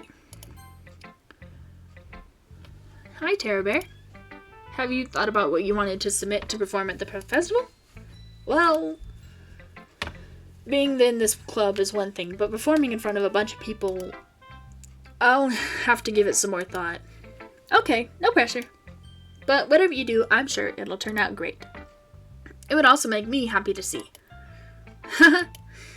Anyway, let's take a look at today's poem. Sure. I let Monica take the poem I'm holding in my hands. It's kind of funny. How so? No, not the poem. I mean, it's funny how you Your poems and Sayori's poems have been getting more and more similar to each other every day. I'm surprised you're so in sync with her. Then again, you've been spending a lot of time together lately, haven't you? I guess you could say that. Although we kind of grew up as best friends. I haven't been seeing as much of her this past year. But since I joined the club, we've been spending a lot of time together again. I see. That reminds me. About how Sayori's been a little off today. Yeah? Did she tell you something? Well... Terra Bear, you haven't been flirting with her, have you? Of course not. I've been treating her like I always do. Oh, right. Just making sure. I know how much you care about her. It'd be terrible if something bad happened to her, so keep an eye on her. Sayori's been acting so much happier ever since you joined the club. What could have happened all of a sudden? Well, never mind. This really isn't the time to be talking about this. Anyway, I'll share my poem with you now, alright? Alright. The Lady Who Knows Everything. An old tale tells of a lady who wanders Earth. The lady who knows everything. A beautiful lady who has found every answer. All meaning, all purpose, and all that was ever sought. And here I am, a feather. Lost adrift, the sky a victim of the currents of the wind. Day after day I search with little hope, knowing legends don't exist. But when all else has failed me, when all others have turned away, the legend is all that remains, the last dim star glimmering in the twilight sky. Twilight sky. Until one day the wind ceases to blow. I fall, and I fall, and I fall, and fall even more. Gentle as a feather, a dry quill, expressionless. But the hand catches me between the thumb and forefinger, the hand of a beautiful lady. I look at her eyes to find no end to her gaze. The lady who knows everything knows what I'm thinking. Before I can speak, she responds with a hollow voice. I have found every answer, all of which amount to nothing. There is no meaning, there is no purpose, and we seek only the impossible. I am not your legend does not exist. And with a breath, she blows me back afloat, and I pick up a gust of wind. You know, I feel like learning and looking for answers are the sort of things that give life meaning. Not to get too philosophical or anything, but it was kind of on my mind, so that's what I wrote about. I see. I never really put that much thought into it. In a way, it's almost I can't speak words today. Paradoxical. Because if we had all the answers, wouldn't the world start to lose its meaning? You know, there's one thing I noticed. It seems like everyone in the club prefers writing about things that are more sad than happy. Are you surprised? I mean, if everything was okay, we wouldn't really have anything to write about, would we? Humans aren't two-dimensional creatures. I think you know that better than anyone. You mean one-dimensional? Yeah, that. Anyway, here's Monica's writing tip of the day. Are you ever too shy to share your writing because you're afraid it's not that good? It can be really disheartening to get a lukewarm response to something you put so much into. But if you find other people who enjoy writing, then sharing becomes a lot easier. Because instead of just telling you that your writing is good or okay or bad, they'll want to focus more on everything that went into it and the things you can work on. It's much more encouraging that way, and it will make you want to continue improving. It's almost like having your own little literature club, don't you think? That's my advice for today. Thanks for listening. Let's go Yuri. Decided to try something different today? I guess so. Is it good? That good or bad? Well, neither. I have my preferences, but it would be unfair of me to call something good or bad based on that. As always, I believe what's most important is exploring and discovering yourself. That's comforting. I'm kind of afraid of disappointing you in some way or another. Huh? Why me? Well, you're always so sophisticated with your writing and have the most advice to share. Is that so? Yuri thinks for a good minute. That must be terrible. Huh? For me to have become someone whose opinions is fearsome. How unlikable of me. Yuri. It's not as bad as you're making it sound in your head. I just meant that I respect your opinion. I see. I'm sorry that I always overthink and come to those sort of conclusions. I'm just a little too used to it. Overthinking? Being disliked. Yuri. What? What am I saying? I'm sorry, I didn't mean to bring that up. Let's move on. Alright. Do you want to share your poem now? Okay. Here. Beach. A marvel millions of years in the making, where the womb of the earth chaotically. I totally forgot what that word was for a moment. Where the womb of the earth chaotically meets the surface. Under the clear blue sky, an expanse of bliss, but beneath the gray rolling clouds, an endless enigma. The easiest world to get lost in is one where everything can be found. One can only build a sandcastle where the sand is wet, but where the sand is wet, the tide comes. Will it gently lick at your foundations until you give in? Or will a sudden wave send you crashing down in the blink of an eye? Either way, the outcome is the same, yet we still build sandcastles. I stand where the foam wraps around my ankles, where my toes squish into the sand. The salty air is therapeutic. The breeze is gentle, yet powerful. I sink my toes in the ultimate boundary line, tempted by the foamy tendrils. Turn back, and I abandon my peace to a road at the shore. Drift forward, and I return to the earth forevermore. I'm aware that the beach is kind of an inane thing to write about, but I did my best to make a metaphorical approach to it. You say that like you didn't even want to write about it. Oh, you haven't heard? After yesterday, Natsuki and I, well, it was amusing that we wrote about something similar in such different ways. So Natsuki wanted us to write about the same topic as each other again. So I suppose to better compare the differences in our writing styles or thought processes. Anyway, it was her idea. Knowing her, it's no surprise that she'd want to do something like that. She probably just wants to show off. It's not like I have a particular interest in her writing style. I just went with her request. But, well, I suppose it's not so bad to write about something simple on occasion. It can be refreshing, you know? It's good for me to calm my thoughts once in a while. Yeah, I think I agree. Thanks for sharing. Natsuki. This one's alright. Alright. Well, yeah. About as good as yesterday's anyway. I see what you're going for, but it's not really my style. I mean, that's fine. I'm mostly just glad that you're trying a little bit. Well, of course I'm at least trying. Why are you so emotionally invested in my poems anyway? Oh, that was not Natsuki, that was me. Why are you so emotionally invested in my poems anyway? Isn't that more of a compliment to me? No, gross. It's not like I care. It's just that one of us in the club has to make sure you're not slacking off. Really? Well, what if you ended up just scaring me away? That's, it's not like you would actually do that. Yeah, you're right.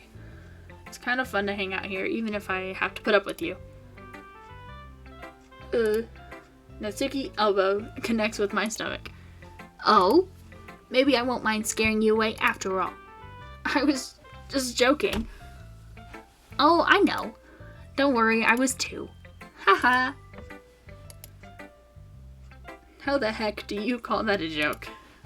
That seriously hurt. Well, maybe it was funny to her. I guess that's kind of the point. I should really just watch my mouth around Natsuki. Anyway, Natsuki holds her poem out to me like nothing even happened. I'll be your beach. Your mind is so full of troubles and fears that diminish your wonder over the years.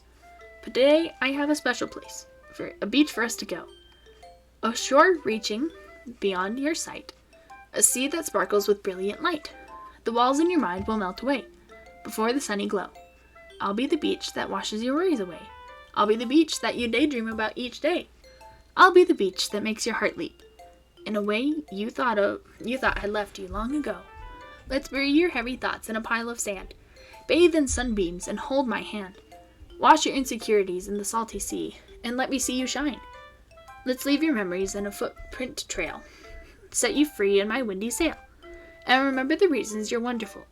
When you press your lips to mine, I'll be the beach that washes your worries away. I'll be the beach that makes you daydream about each day.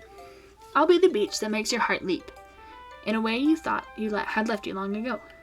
But if you let me be by your side, your own beach, your own escape, you'll learn to love yourself again.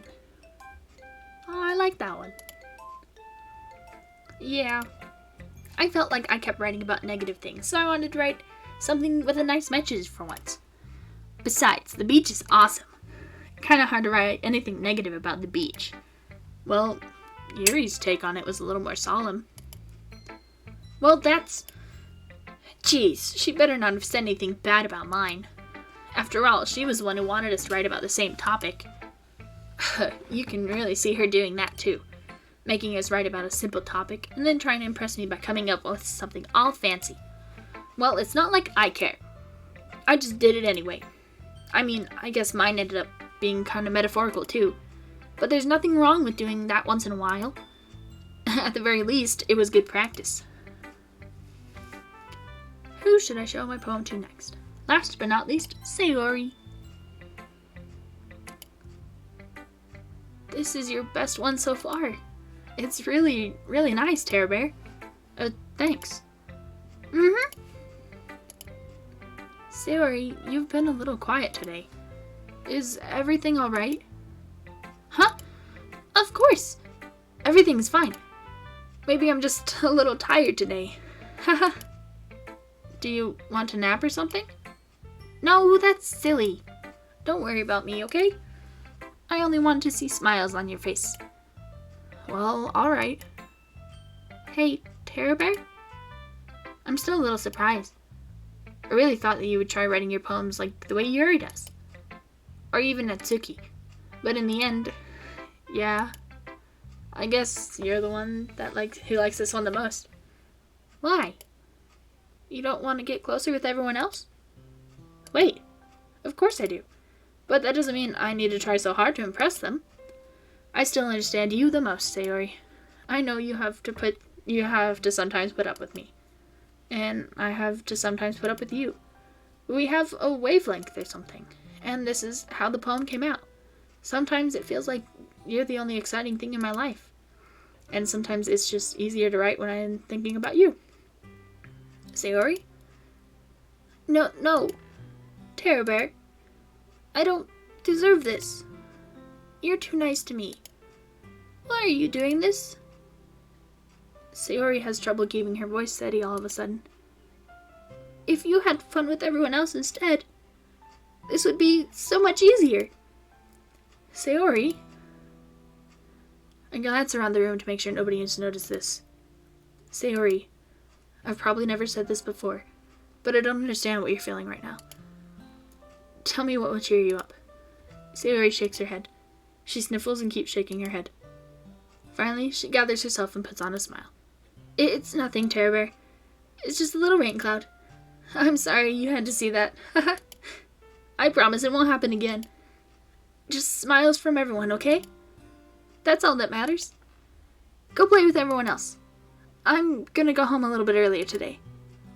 Sayori, tell Monica I wasn't feeling well, okay? I'll see you tomorrow. Before I can say anything else, Sayori cheerfully walks out of the classroom humming to herself. Okay, you three. We're all done sharing poems, right? Why don't we start figuring out... Hold on a second. Is it just me, or did you say something strange just now? Huh? Something did sound a bit unusual. That's right. You deviated from your usual catchphrase when addressing the club. Catchphrase? I don't have a catchphrase. Jeez. Why is the mood so weird today? Look, even Yuri isn't immune to it. Stagnating air is common foreshadowing that something terrible is about to happen. In your books, maybe.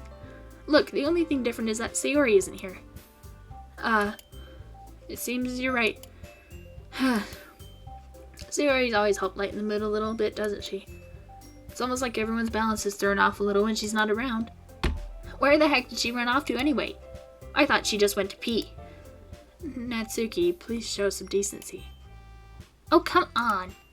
She actually wasn't feeling too well and went home early. Is that so? I hope she's alright. Seriously, of all the times to not go home with her, you picked the time she's not feeling well? So much for you two being all lovey-dovey. No! First of all, stop misunderstanding my friendship with Sayori. And second, she's kind of been avoiding me today, so I didn't want to force it. Oh? That curious expression coming from Yuri of all people. Calm down, guys. I talked to her earlier and everything is fine. What did she say? Anyway, we need to figure out the rest of the festival preparations, so let's decide what everyone will be doing this weekend. I already know what I'm doing. That's right. Natsuki will be making cupcakes. But we might need a lot of them, and different flavors. Can you handle that all by yourself, Natsuki? Challenge accepted. As for myself, I'm going to be printing and assembling all the poetry pamphlets. Sayori will be helping me design them. And as for Yuri, you can,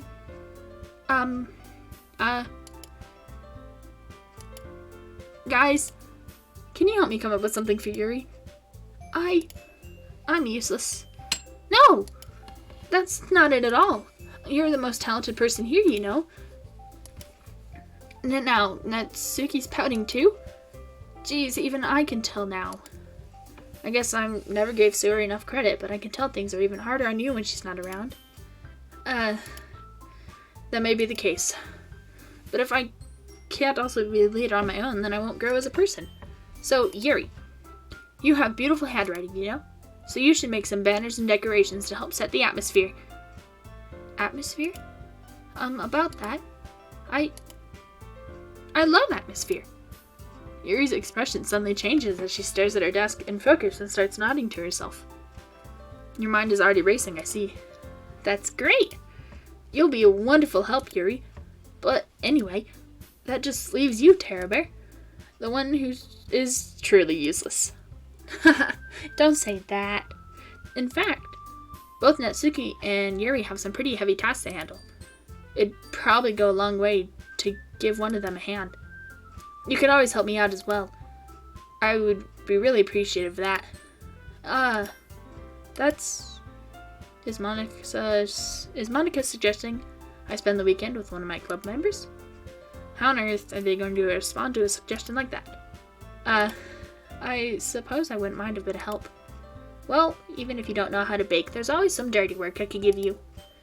It's not like Monica's gonna give me a choice, and you shouldn't be sitting on your butt anyway. Natsuki tries to mumble a bunch of excuses like that.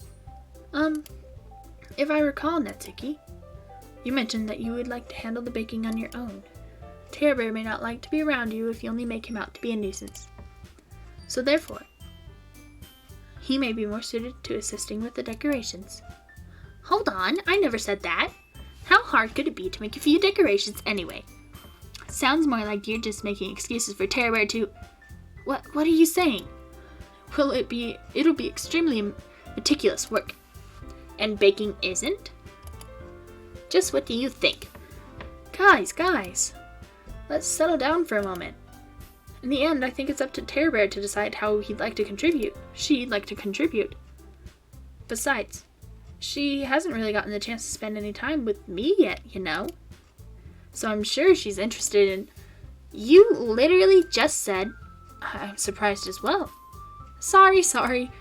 I was just saying, though. Jeez. Can we just settle this already? Yeah. Terra Bear, you're okay with this, right? In the end, it's up to you. Of course. Huh. Very well. In that case, everyone looks straight at me. But of course, I'm gonna go with... I want to check on Sayori. She looks so sad. I mean, if it's gonna be anyone, then I prefer helping Sayori. I mean, we're already neighbors and... But Monica said... Monica said that Sayori was helping her. Jeez. Do you really hate us that much? No. Sorry, I didn't mean for this to be difficult. Just think of the club, okay? But I can't pick Sayori. But I want to check on her. She sounded so sad. She sounded so sad. I don't know. Who should I pick? This is a difficult choice. I wanted to go with Sayori. I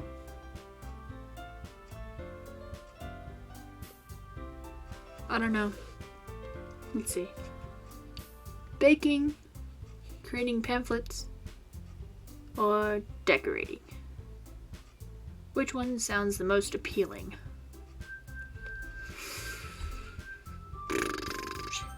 Let's see.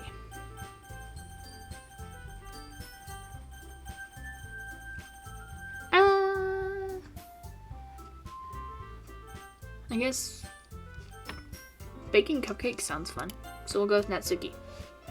Yeah, well, baking sounds like it could be fun. Yeah, that's just what I said. And you guys made it sound like a lot of work, so it probably could use 2 people. Don't worry. Baking is a ton of fun. You'll definitely agree. Huh? Just a minute ago you were saying that. That's because... Never mind, okay? Well, anyway, you'll be fine by yourself, right, Yuri? Of course. I'm used to it, after all. That's good? Even though Yuri's being melodramatic, it's a little hard not to feel bad. So that's everything, right? Anything else we need to talk about? No, I think that's it. Are you guys excited? Yes. Everything except the performance is gonna be awesome. I don't think that really counts. What about you, Tabor? Me? I guess you could say I'm interested to see how it'll turn out. That's good enough for me. Well, what about you, Yuri? Yuri? She's still sulking. Natsuki starts pouting too. It's not that big of a deal or anything. Well, it might not be just that. I think that Yuri might just be feeling a little underappreciated in general. Having to come up with something for her to do and then nobody offering to help. That doesn't mean... Natsuki glances back and forth between everyone with a worried expression. Look. Natsuki goes over and puts her hands down on Yuri's shoulders. Yuri, you really are the most talented one here. And you're gonna help make the event a lot more fun and welcoming. I mean, the cupcakes will probably help a lot too, but you're gonna make the atmosphere special. And that'll be really important for the way that people feel during the performances. So, you need to stop being dumb and give yourself a little more credit. Natsuki releases her hands and turns around to face the other direction. You didn't really mean that, did you? Not really, but Yuri isn't the only one who's surprised.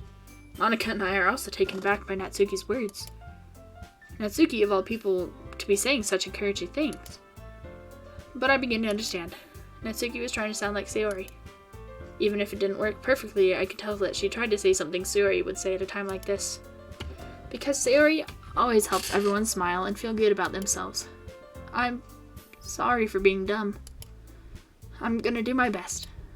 And all of us are gonna make it a really great event. Yeah. I hope to see everyone do their best.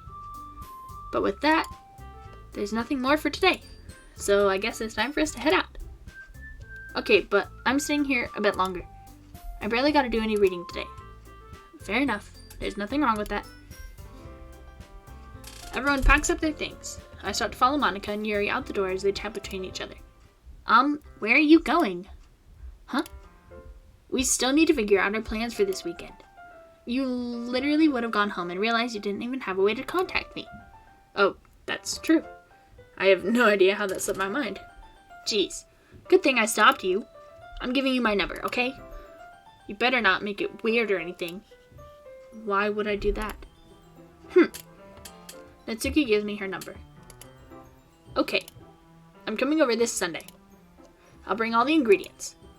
Wait, you're coming to my house? Well, yeah. What's wrong with that?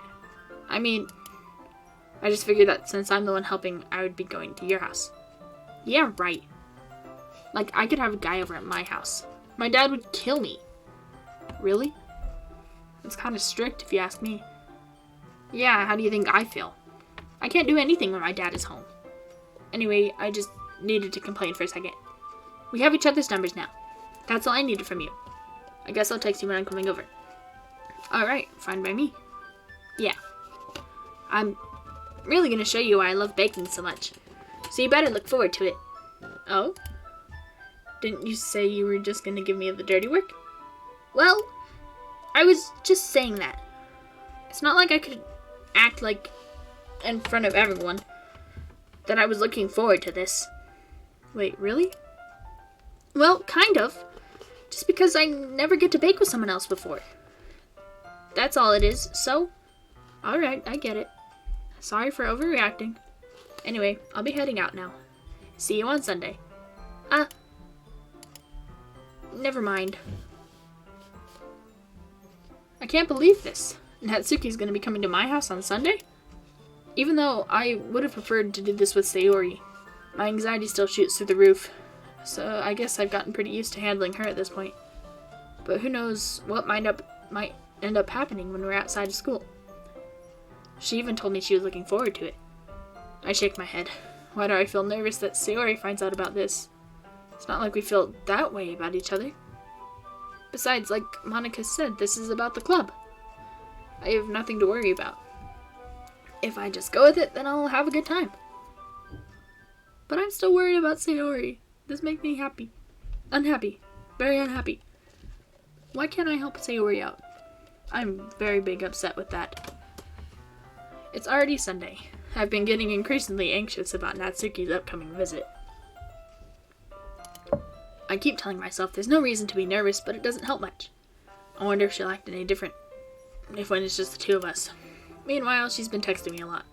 We send each other one after exchanging numbers to double check, but it turned into a conversation. She's almost a different personality on the phone, using tons of emojis and cute languages.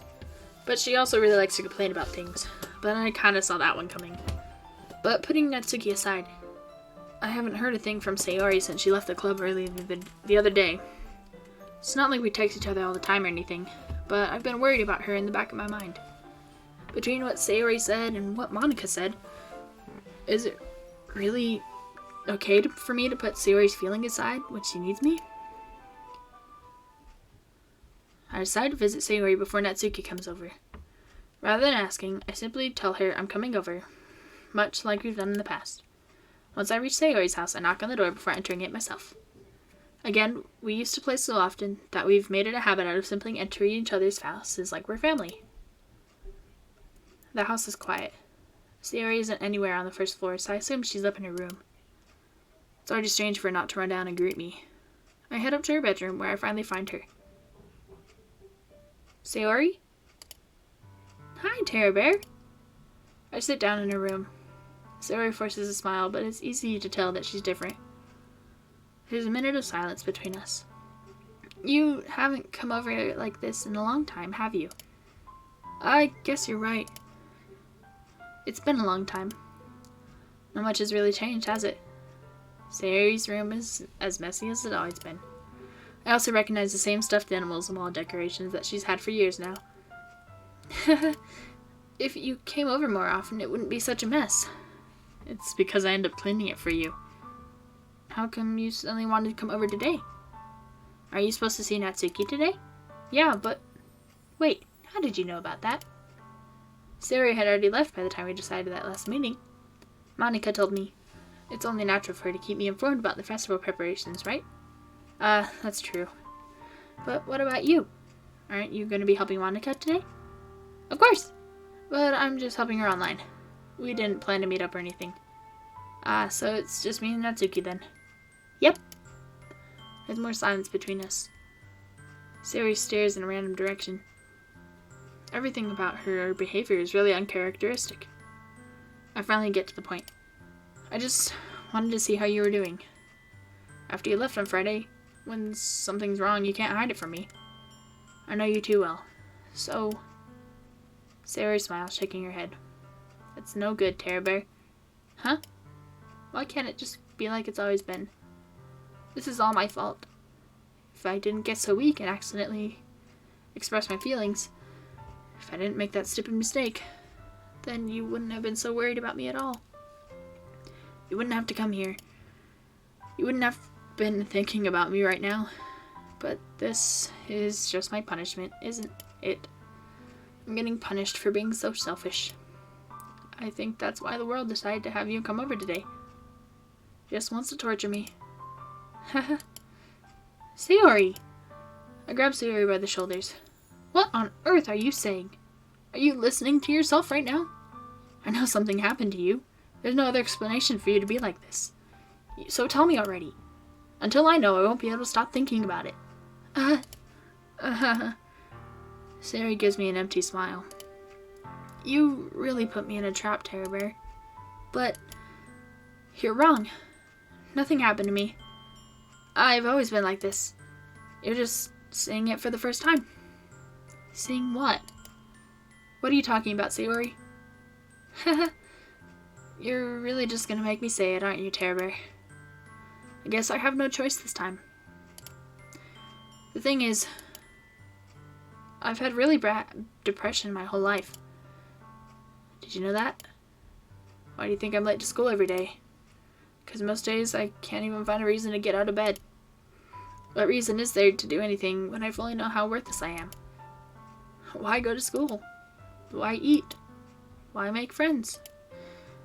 Why make other people put their energy to caring to waste by having them... make other people put their energy in caring to waste by having them spend it on me? That's what it feels like. And that's why I just want to make everyone happy, without anyone worrying about me. I'm in shock. I can't even figure out how to respond. How is it possible that Sayori kept this from me the entire time that I've known her?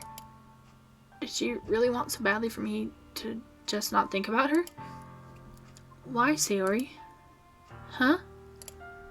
Why is that you've never told me about this? It almost feels like I've been portrayed as your close friend. Because if I knew, I would have done everything I could to support you. Even if there's only so much that I could do, I would have tried a little bit harder to make every day a little better for you. That's why I'm your friend. All you had to do was tell me. You don't understand at all, Terror Bear.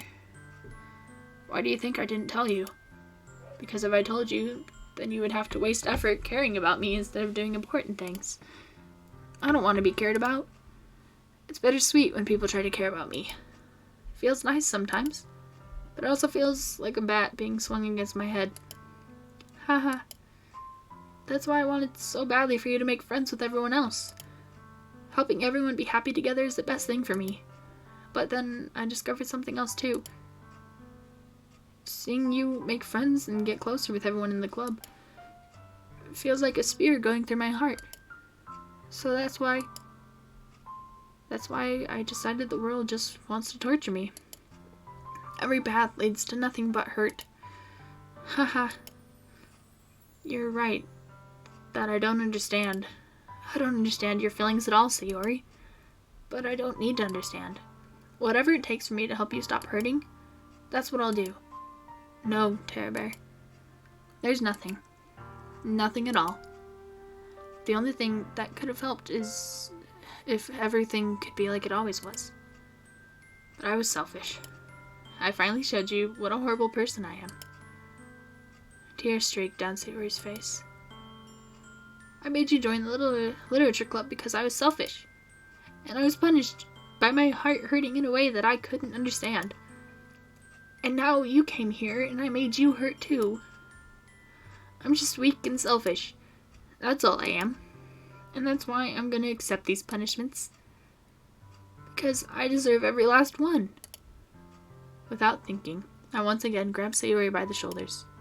This time I pull her into a tight embrace. Oh my gosh, this is gonna make me cry. Oh. I'm gonna cry. This is, oh my gosh. I've seen this game before, but still, this, like, hurts my soul. Holy cow. Ah, Terror Bear. Sayori, I don't care if you feel selfish. I'm really happy that you convinced me to join the club. Seeing you every day makes it worthwhile enough. If I make friends with everyone else, then that's just a bonus. But please, never underestimate how much I care about you. I wouldn't have it any other way. Terror Bear. Sayori isn't hugging me back. Despite my arms being wrapped around her, Sayori's arms remain at her sides. She starts sobbing next to my ear. No, don't do this to me. Please, don't do this. Terror Bear. Sayori barely manages to speak between her sobs. I don't know if I'm doing the right thing, but all I want is for her to know that I care. If you have it in you to call yourself selfish, then you have to let me be selfish too. No matter what it takes, I'll figure out what needs to change. I'll make these feelings go away. And if there's anything that you need me to do... Okay. I have words about this. So... yes, it's important to make the person feel cared, depressed person feel cared about, but, at the same time, you shouldn't say that I'm gonna fix everything because, as a person with depression, you can't fix everything. The feelings are always gonna be there, honestly, but, you just have to learn to work through it. And I think that what the character in here is trying to do is a good thing. But also at the same time, it's kind of bad. Because, one person can't just fix everything. But the most that a person could do is be there for somebody, just be there and make sure that, don't make sure that they're happy all the time, because sometimes it's okay to be sad and it's, okay to be upset, But, yeah, just be there for the person and just let them know that they are cared about, right? So, that's what you have to do. So, that's my 2 cents. Then you better tell me. I'll get mad if you don't. I don't know. I don't know. Gently, Sayori finally puts her arms around me in return. I don't know anything. It's all really scary. I don't understand any of my feelings, Terror Bear. The only time I'm not feeling nothing is when I'm feeling pain. But your hugs are so warm. And that's really scary too. Sayori lets me go. As she does so, I let her go as well. The festival is tomorrow. Yeah. It's gonna be fun, right? Yeah. How would you like for me to spend it all with you? It's what I want. I promise. I think that would be nice, then. Yeah. Sayori wipes her eyes. If I could spend the whole day here, I would. Of all the days, this has to be the one where I have other plans. Maybe I should cancel. No, don't! Please don't. If you did that, then I really wouldn't forgive you. But it's almost time for Natsuki to meet me at my house. And at the very least, do you want to come along and help out? It'd be fun. To my surprise, Sayori shakes her head. I'm sorry. I don't know if that'd be very good for me today. You understand, right? It's kind of hard for me to fully understand. But I'm trying my hardest. It's okay. Don't worry too much about it. I'll see you tomorrow, okay? Alright. I look forward to it. I say goodbye to Sayori and exit her house. On the way home, I find myself still feeling uneasy. But it's hard for me to keep thinking about it when Natsuki is about to come over too. I think Sayori is right. I shouldn't be worrying too much, and we're definitely going to have a great time tomorrow. I should just focus on what's ahead of me. I spend only a few minutes back at home anxiously waiting Natsuki's arrival. Before I know it, she texts me to let me know she's outside the front door. Without delay, I open the front door and let her in. What's up? Hey. I don't know what I was expecting, but seeing Natsuki in something other than her school uniform really threw me off. Seeing her in such cute clothes makes the uniform seem totally unfitting in comparison. Jeez, don't make it feel so awkward already. It's gonna be a long afternoon, so don't be weird just because you're not used to seeing me outside of school. Anyway, I'm coming in. I see you brought a lot of stuff. Natsuki's carrying a large bag that is probably full of baking supplies. Well, I didn't want to come all this way to find out that your kitchen isn't equipped for the job. You bought everything I asked you to, right? Yeah, I did. Yesterday, Natsuki asked me to buy a bunch of ingredients, if I didn't already have them at home. Good. Glad I could count on you to do your part. Well, of course. I'm surprised to hear Natsuki suddenly say that, rather than something snarky like she usually does. Could it be that she's a little different outside of school after all? Anyway, let's go to the kitchen. What, you're not even gonna offer to take this heavy bag from me? Where's your hospitality, Terror Bear? Come on. Since when did I need to be a gentleman? I grab the bag Natsuki holds out to me. This is ridiculously heavy. Haha! I carried it all the way here. Are you impressed? I see now. Yeah, I am impressed, Natsuki. It seems like I always underestimate you. Haha! It's because I'm so small, isn't it? You jerk. Natsuki hits a fist into my chest. Hey. Your size has nothing to do with it. Do you really hate being small that much? Huh? It's not like I hate it. I mean, sometimes I like proving people wrong when they only think I'm worth my size. It's fun when I get to be small, and also better than other people. But, geez, never mind. What are you making me say? Don't think you can make me talk about weird things just because we're not at school. Are we getting started or what? There's a lot of stuff I gotta teach you. Haha. What? That's a little bit more like you. You're more fun when you just speak your mind like that. Hey! Now you are treating me like a kid. I was just trying to be a little nicer to you, you know? And just because I don't have a mature and sexy figure like Yuri doesn't mean you shouldn't treat me like... Natsuki catches her words and her face turns red. Natsuki, forget it. I didn't say anything. I should apologize. Huh? I appreciate that you were trying to be nicer. I should have been a little bit more considerate too. But also, if that's what you're thinking, then you should know that there are tons of guys who are into body types like yours. How would you know that anyway? Just trust me on this one. Gross. Hey, was that to me? Who else? Man, let's just get started already. Haha.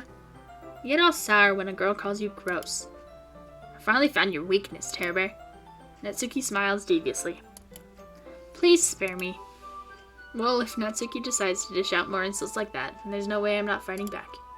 But she's satisfied enough for now, finally starting to pull things out of her bag so we can get started. Before long, the whole kitchen is a mess. Spoons, dirty bowls, flowers, spilled fluid, and plastic bags are strewn about every countertop. The mixer isn't big enough to make all the batter at once, so we had to do it several times. Meanwhile, Natsuki is babysitting all of my movements to make sure I don't mess up her precious baking. Terror Bear, where did you put the food coloring? The batter's going in the oven soon, and I need to fill the trays. I think it's still in the bag next to the table. What are you using it for? To color the batter, of course. I'm making each tray a different color. That way, even if the flavors aren't different, everyone can still pick their favorite. Oh, that's a cute idea. Are we gonna do anything like that with the icing? Do you want to? You're asking me? I don't really have a preference, so... Come on! You're not putting any heart into this at all. Can't you at least try to have fun? I'm having fun. I'm not really sure what Natsuki is trying to get out of me. Meanwhile, I see her separate the batter into smaller bowls and put a few drops of food coloring in each. That does look pretty cool. See? It's not like baking is just about following instructions. The presentation is where you get to be creative and have the most fun. It's a million times more worth in the end if just looking at it makes everyone's eyes lighten up. Like the ones you made on my first day, huh? I recall Natsuki proudly presenting her cat-shaped cupcakes, and Sayori and Monika's delighted expressions. I wonder if I can make Natsuki proud like that too. Yeah, maybe I will use the food coloring then. Sounds like you're starting to understand. Just make sure you completely finish mixing the icing before you mess with the food coloring. Yeah, it's getting there. We were using the electric mixer for the batter, so I got stuck with a whisk and a huge bowl for the icing. Huh? The icing's still all lumpy. Are you even trying? Well, yeah. It'll just take a little longer. Jeez, I'll be here all night if you do it like that. Here, look. Natsuki grabs the whisk from me and uses her other hand to tilt the bowl back. You really need to beat the crap out of it. After a few seconds, the consistency of the icing has already improved. See? As if to emphasize, Natsuki sticks a finger in the icing and pops it in her mouth. I reluctantly start to do the same. Hey! Natsuki suddenly grabs my wrist. I don't want your gross finger in my icing. Your icing, huh? Are you forgetting who did all the work? I start to fight back and try to inch my finger toward the bowl. Don't make me beat the crap out of you next. I'd like to see you try. I push harder, just enough for my finger to reach the icing. I triumphantly scoop some with my finger just as Natsuki tugs with all her might. Ah! The force of Natsuki pulling me causes me to stumble, making her stumble in turn. Gross! You got it in my face! Whose fault is that? There's a big glob of icing on Natsuki's cheek. And then she tries to reach it with her tongue, but it's too far away. Jeez. You know what? Take this. Natsuki instead wipes it off with her finger before shoving her finger towards my own face. You wish. I'm faster. I grab her wrist with my hand before it reaches my face. Natsuki tries to use the other hand to fight back, but I grab that one as well. Haha, stop! Not until you apologize for calling me gross. Fine. I'm sorry for calling you gross. You know I don't mean it. It's just fun seeing you react to it. You do that to me all the time, you know. Saying dumb things just to get a reaction out of me. You really shouldn't tease girls like that. Is that so? In that case, I probably shouldn't do this either. I take Natsuki's finger and put it in my mouth, licking off the icing. What? Did you seriously just... Natsuki is so surprised that she can't even figure out how to get mad at me. Her face is entirely red. Terror Bear? You really shouldn't do that thing to You really shouldn't do that kind of thing to girls unless you really like them. You know that, right? What kind of question is she asking me, just like that? How did the mood turn to this so quickly? Natsuki gazes at me in silence. I notice her shallow breaths. Why am I starting to feel dizzy? Out of nowhere, a fire alarm starts going off. Natsuki rushes over to the oven. Is something burning? I thought you didn't put the cupcakes in yet. No wonder. You left a dirty tray in here, dummy. How could you make a mistake like that? You should have checked before turning the oven on. Don't blame me for your mistakes. Jeez. Natsuki uses an oven mitt to grab the blackened tray out of the oven. She sets it on top of the stove. In another moment, the fire alarm stops. Anyway, I'm putting them in the oven now. Yeah. The tension from before still lingers over our heads. But the moment has already been lost. I watch as Natsuki slides the cupcake trays into the oven. Then I reluctantly pick up the whisk and continue with the icing like nothing ever happened. Ah, that smells so good. Sorry, had a yawn. The cupcakes are ready to be pulled out of the oven. As soon as Natsuki opens the oven door, a blast of sweet-smelling warm air fills the room. Look at how cute they all look. She proudly shows off the different colored cupcakes in each of the trays. They'll look even better once we add the icing. Not like you need to tell me that. I brought decorating stuff, so I hope you can get creative. Here, scoop the icing into these bags. Natsuki has me some plastic bags. I have these nozzles that will make it look nice and fluffy.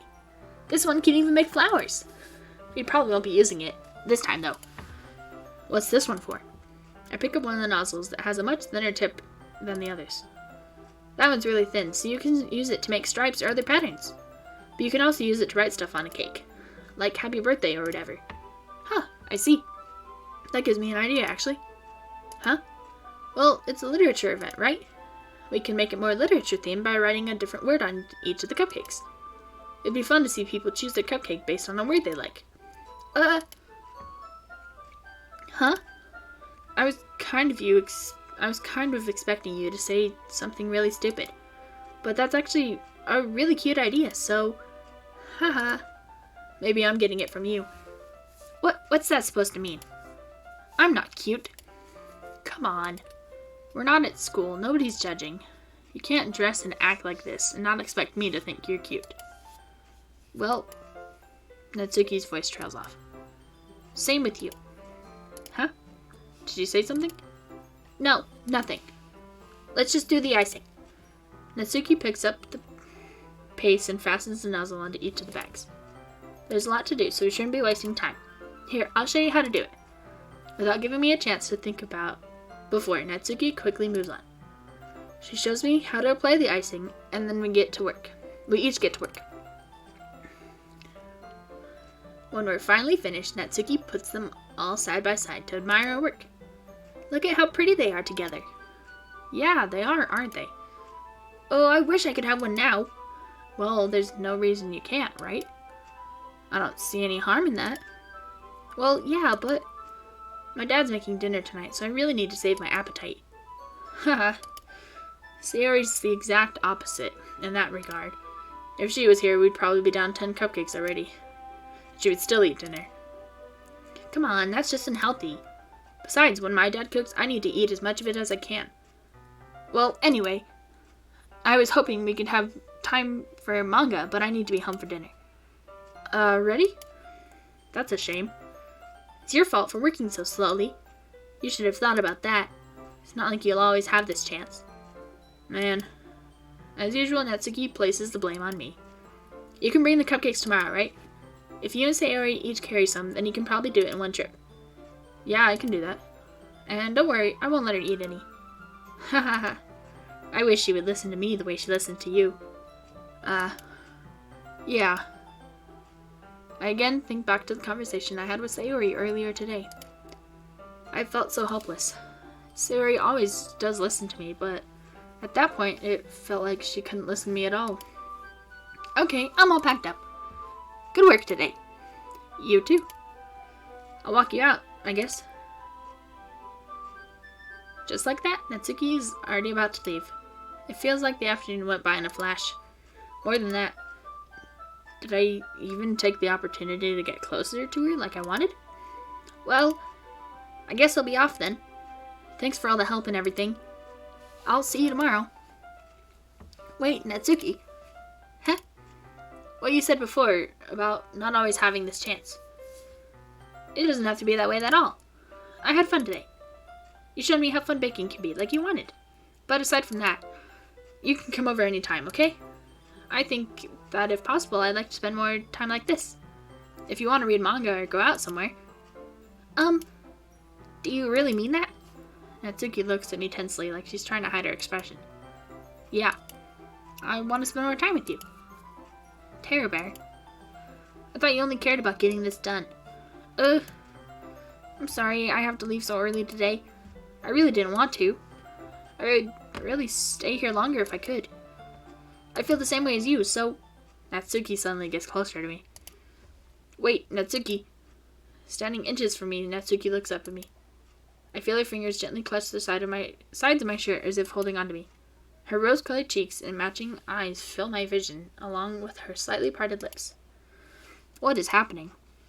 My head starts to go dizzy as I feel her soft breaths against me. I've felt it. For a while now. Natsuki suddenly jumps back. Sayori? Huh? Hi, Terror Bear. Sayori! Just now we weren't... It's okay, Terror Bear. I just stopped by to say hi.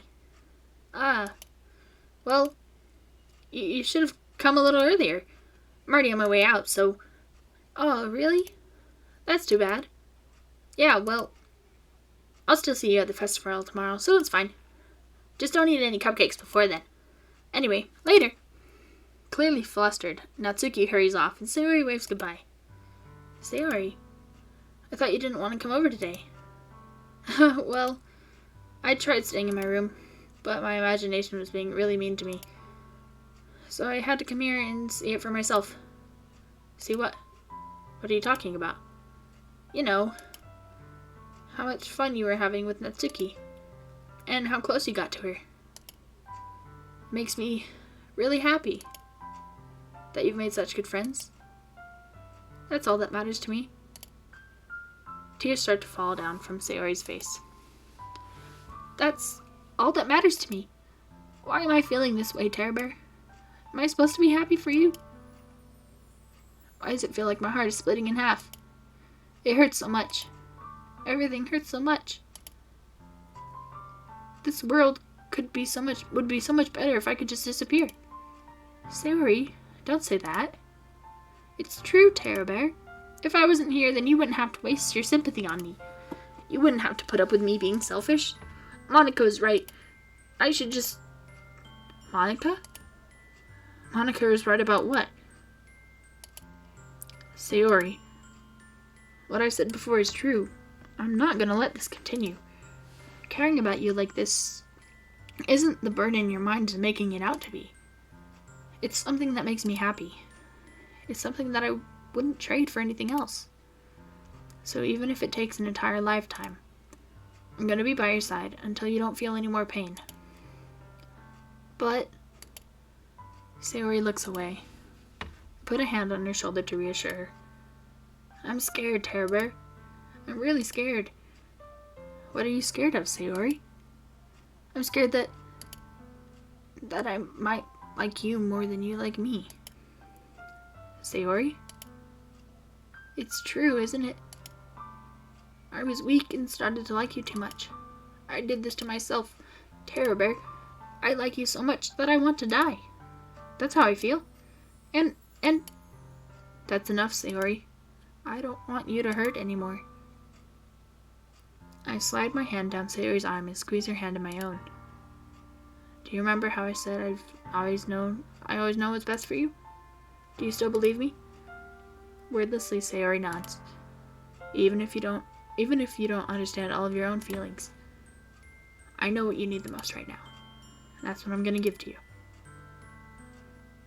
Sayori? Ooh. I know the outcome is gonna be the same either way, but still. Oh man, this is such a hard decision.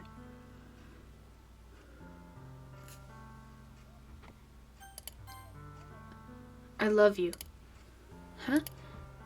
Those are my true feelings. So there's no way you could like me more than I can like you. I should have realized it sooner, but spending time with everyone at the club, making new friends, and having fun with you every day, it helped me realize that you are truly the most important person to me.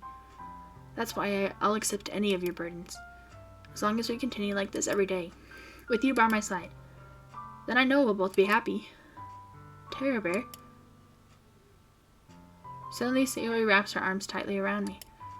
Terror Bear, is this really okay? Yeah. I hold Sayori in my arms and pull her closer. You'll never have to let go of me again. I love you, Terror Bear. I want to be with you forever. Me too.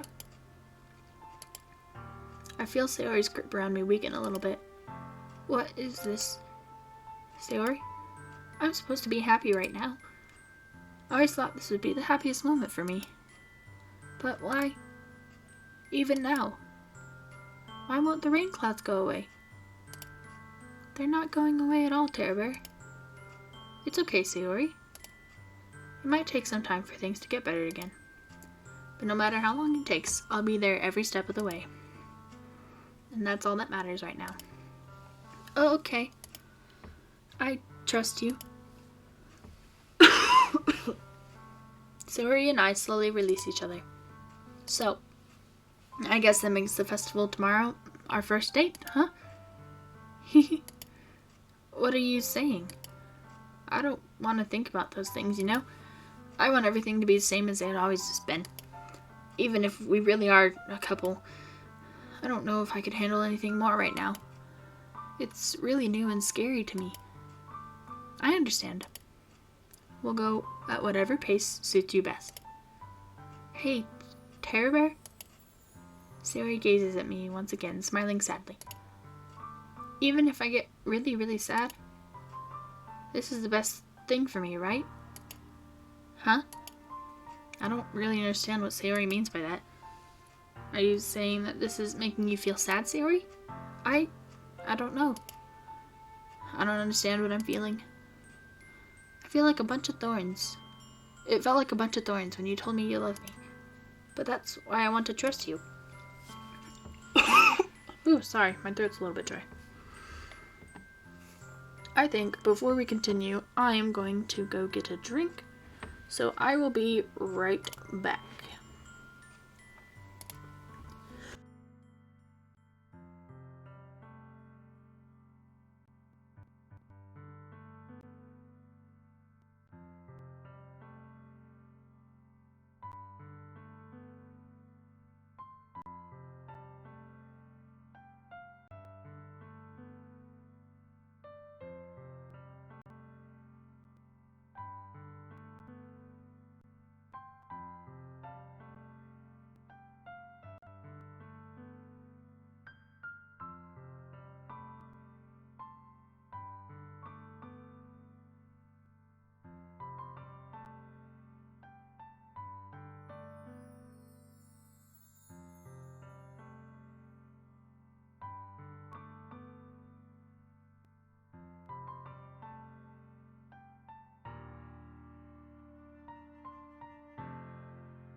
Alrighty, I am back.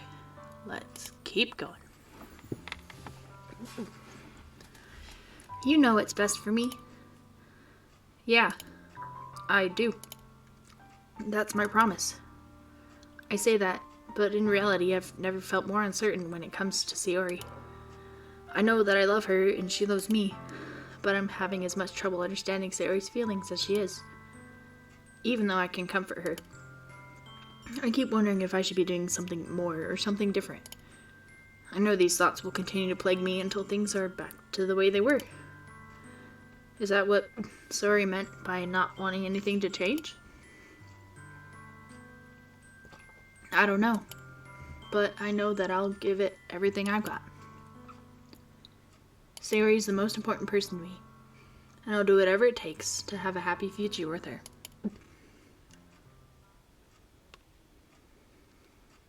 It's the day of the festival. Ooh! Ooh, ooh, ooh! My alarm. I am terribly sorry about that. Alrighty. I'm going to save here. Because... yeah. You'll see. It'll be okay. Alrighty.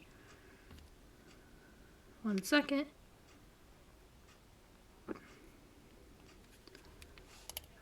Of all the days, I expected this to be the one where I'd be walking to school with Sayori. but Sayori isn't answering her phone. I considered going to her house to wake her up, but decided that's a little too much. Meanwhile, the preparations for the event should be nearly complete. I managed to carry all the cupcakes myself by carefully stacking 2 trays. Natsuki is already texting up a storm, but I can't respond thanks to my hands being full. Funnily enough, I probably feel the same way as Natsuki about the event. I'm more excited for it to be over so I can spend time with Sayori and Natsuki at the festival. But knowing Monica, I'm sure the event will be great too. Terror Bear! You're the first one here. Thanks for being early. That's funny, I thought at least Yuri would be here now. Monica is placing little booklets on each of the desks in the classroom.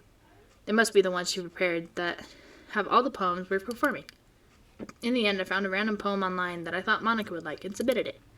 So that's the one I'll be performing. I'm surprised you didn't bring Sayori with you. Yeah, she overslept again. That dummy. You'd think that on days this important she'd try a little harder.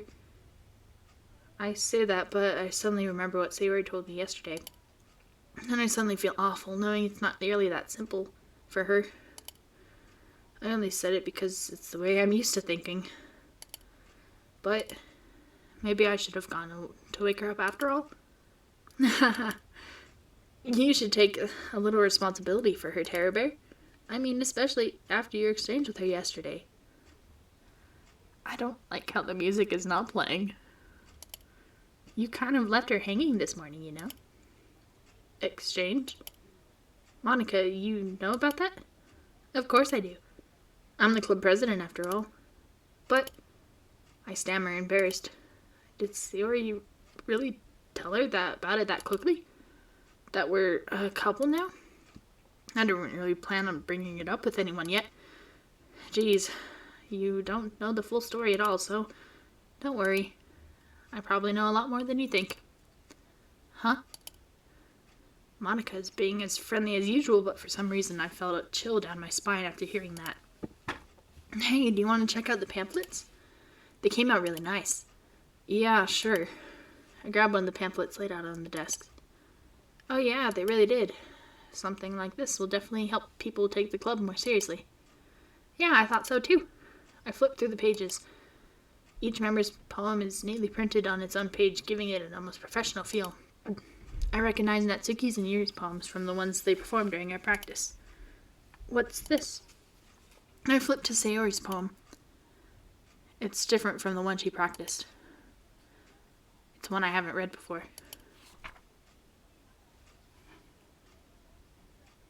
Get out of my head. Get out of my head. Get out of my head before I do what I know is best for you.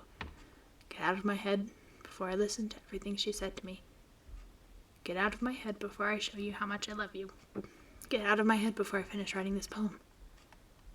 But a poem is never actually finished. It just stops moving. What is this? Reading the poem, I get a pin in my stomach. Terror Bear? What's wrong? Nothing. This poem feels completely different from everything else Sayori's written. But more than that, I changed my mind. I'm gonna go get Sayori, so, well, alright. Try not to take too long, okay? I quickly leave the classroom. Don't strain yourself. Monica calls that out after me. I quicken my pace. What was I thinking? I should have tried a little bit harder for Sayori. It's not that big a deal to at least wait for her or help her wake up. Even the simple gesture of walking to school makes her really happy. Besides, I told her yesterday that things would be the same as they always have been. That's all she needs and what I want to give her. I reach Sayori's house and knock on the door. I don't expect an answer since she's not picking up her phone either. Like yesterday, I open the door and let myself in. Alrighty. Everybody, trigger warning for what is about to come next. So, yeah, just so you all know. Sayori? She really is a heavy sleeper. I swallow. I can't believe I ended up doing this after all. Waking her up in her own house. That really is something that a boyfriend would do, isn't it? In any case, it just feels right. Outside Sayori's room, I knock on her door. Sayori? Wake up, dummy. There's no response. I really didn't want to have to enter her room like this. Isn't it kind of a breach of privacy? But she really leaves me no choice. I gently open the door.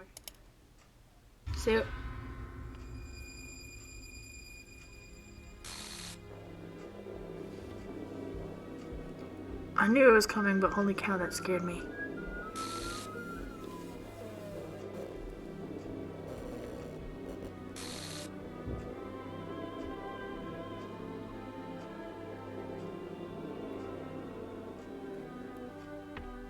Holy cow.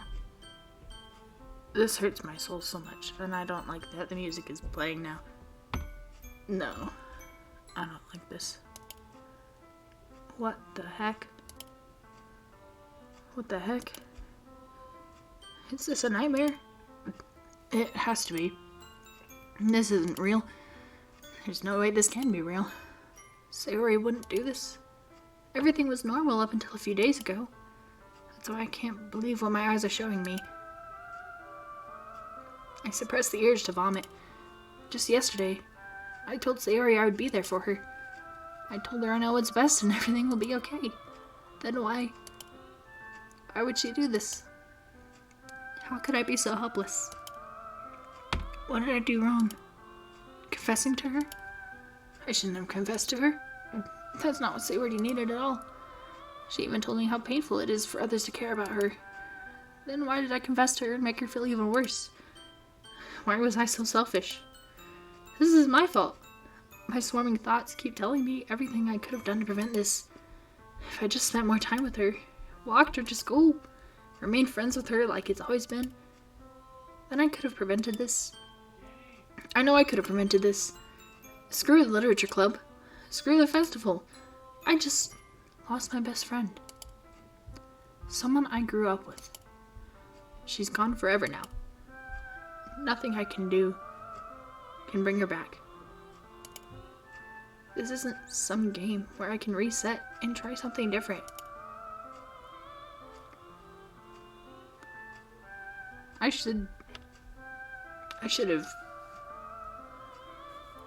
have saved right before saying that choice. Holy cow. I had only one chance, and I wasn't careful enough. And now I'll carry this guilt with me until I die. Nothing in my life is worth more than hers, but I still couldn't do what she needed from me. And now, I can never take it back. Never. Never. Never. Never. Never.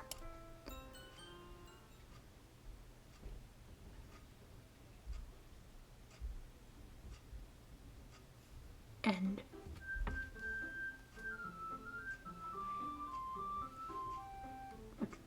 Okay, so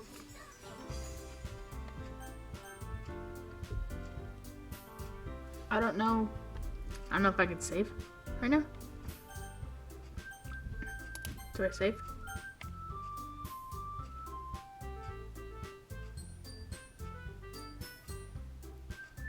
Okay, so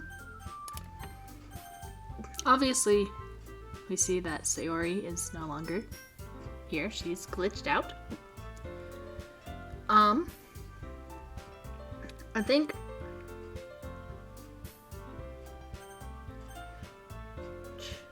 load game.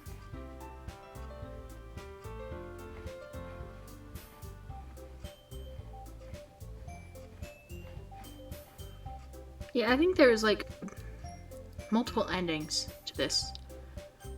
So that was one of the endings. I think that was the one. Yeah, it's usually the one that's supposed to happen first. So we have more endings to discover in this game. But yes, I think that this will be a good place to end this stream and stuff. I think it automatically saves. So yeah. Alrighty.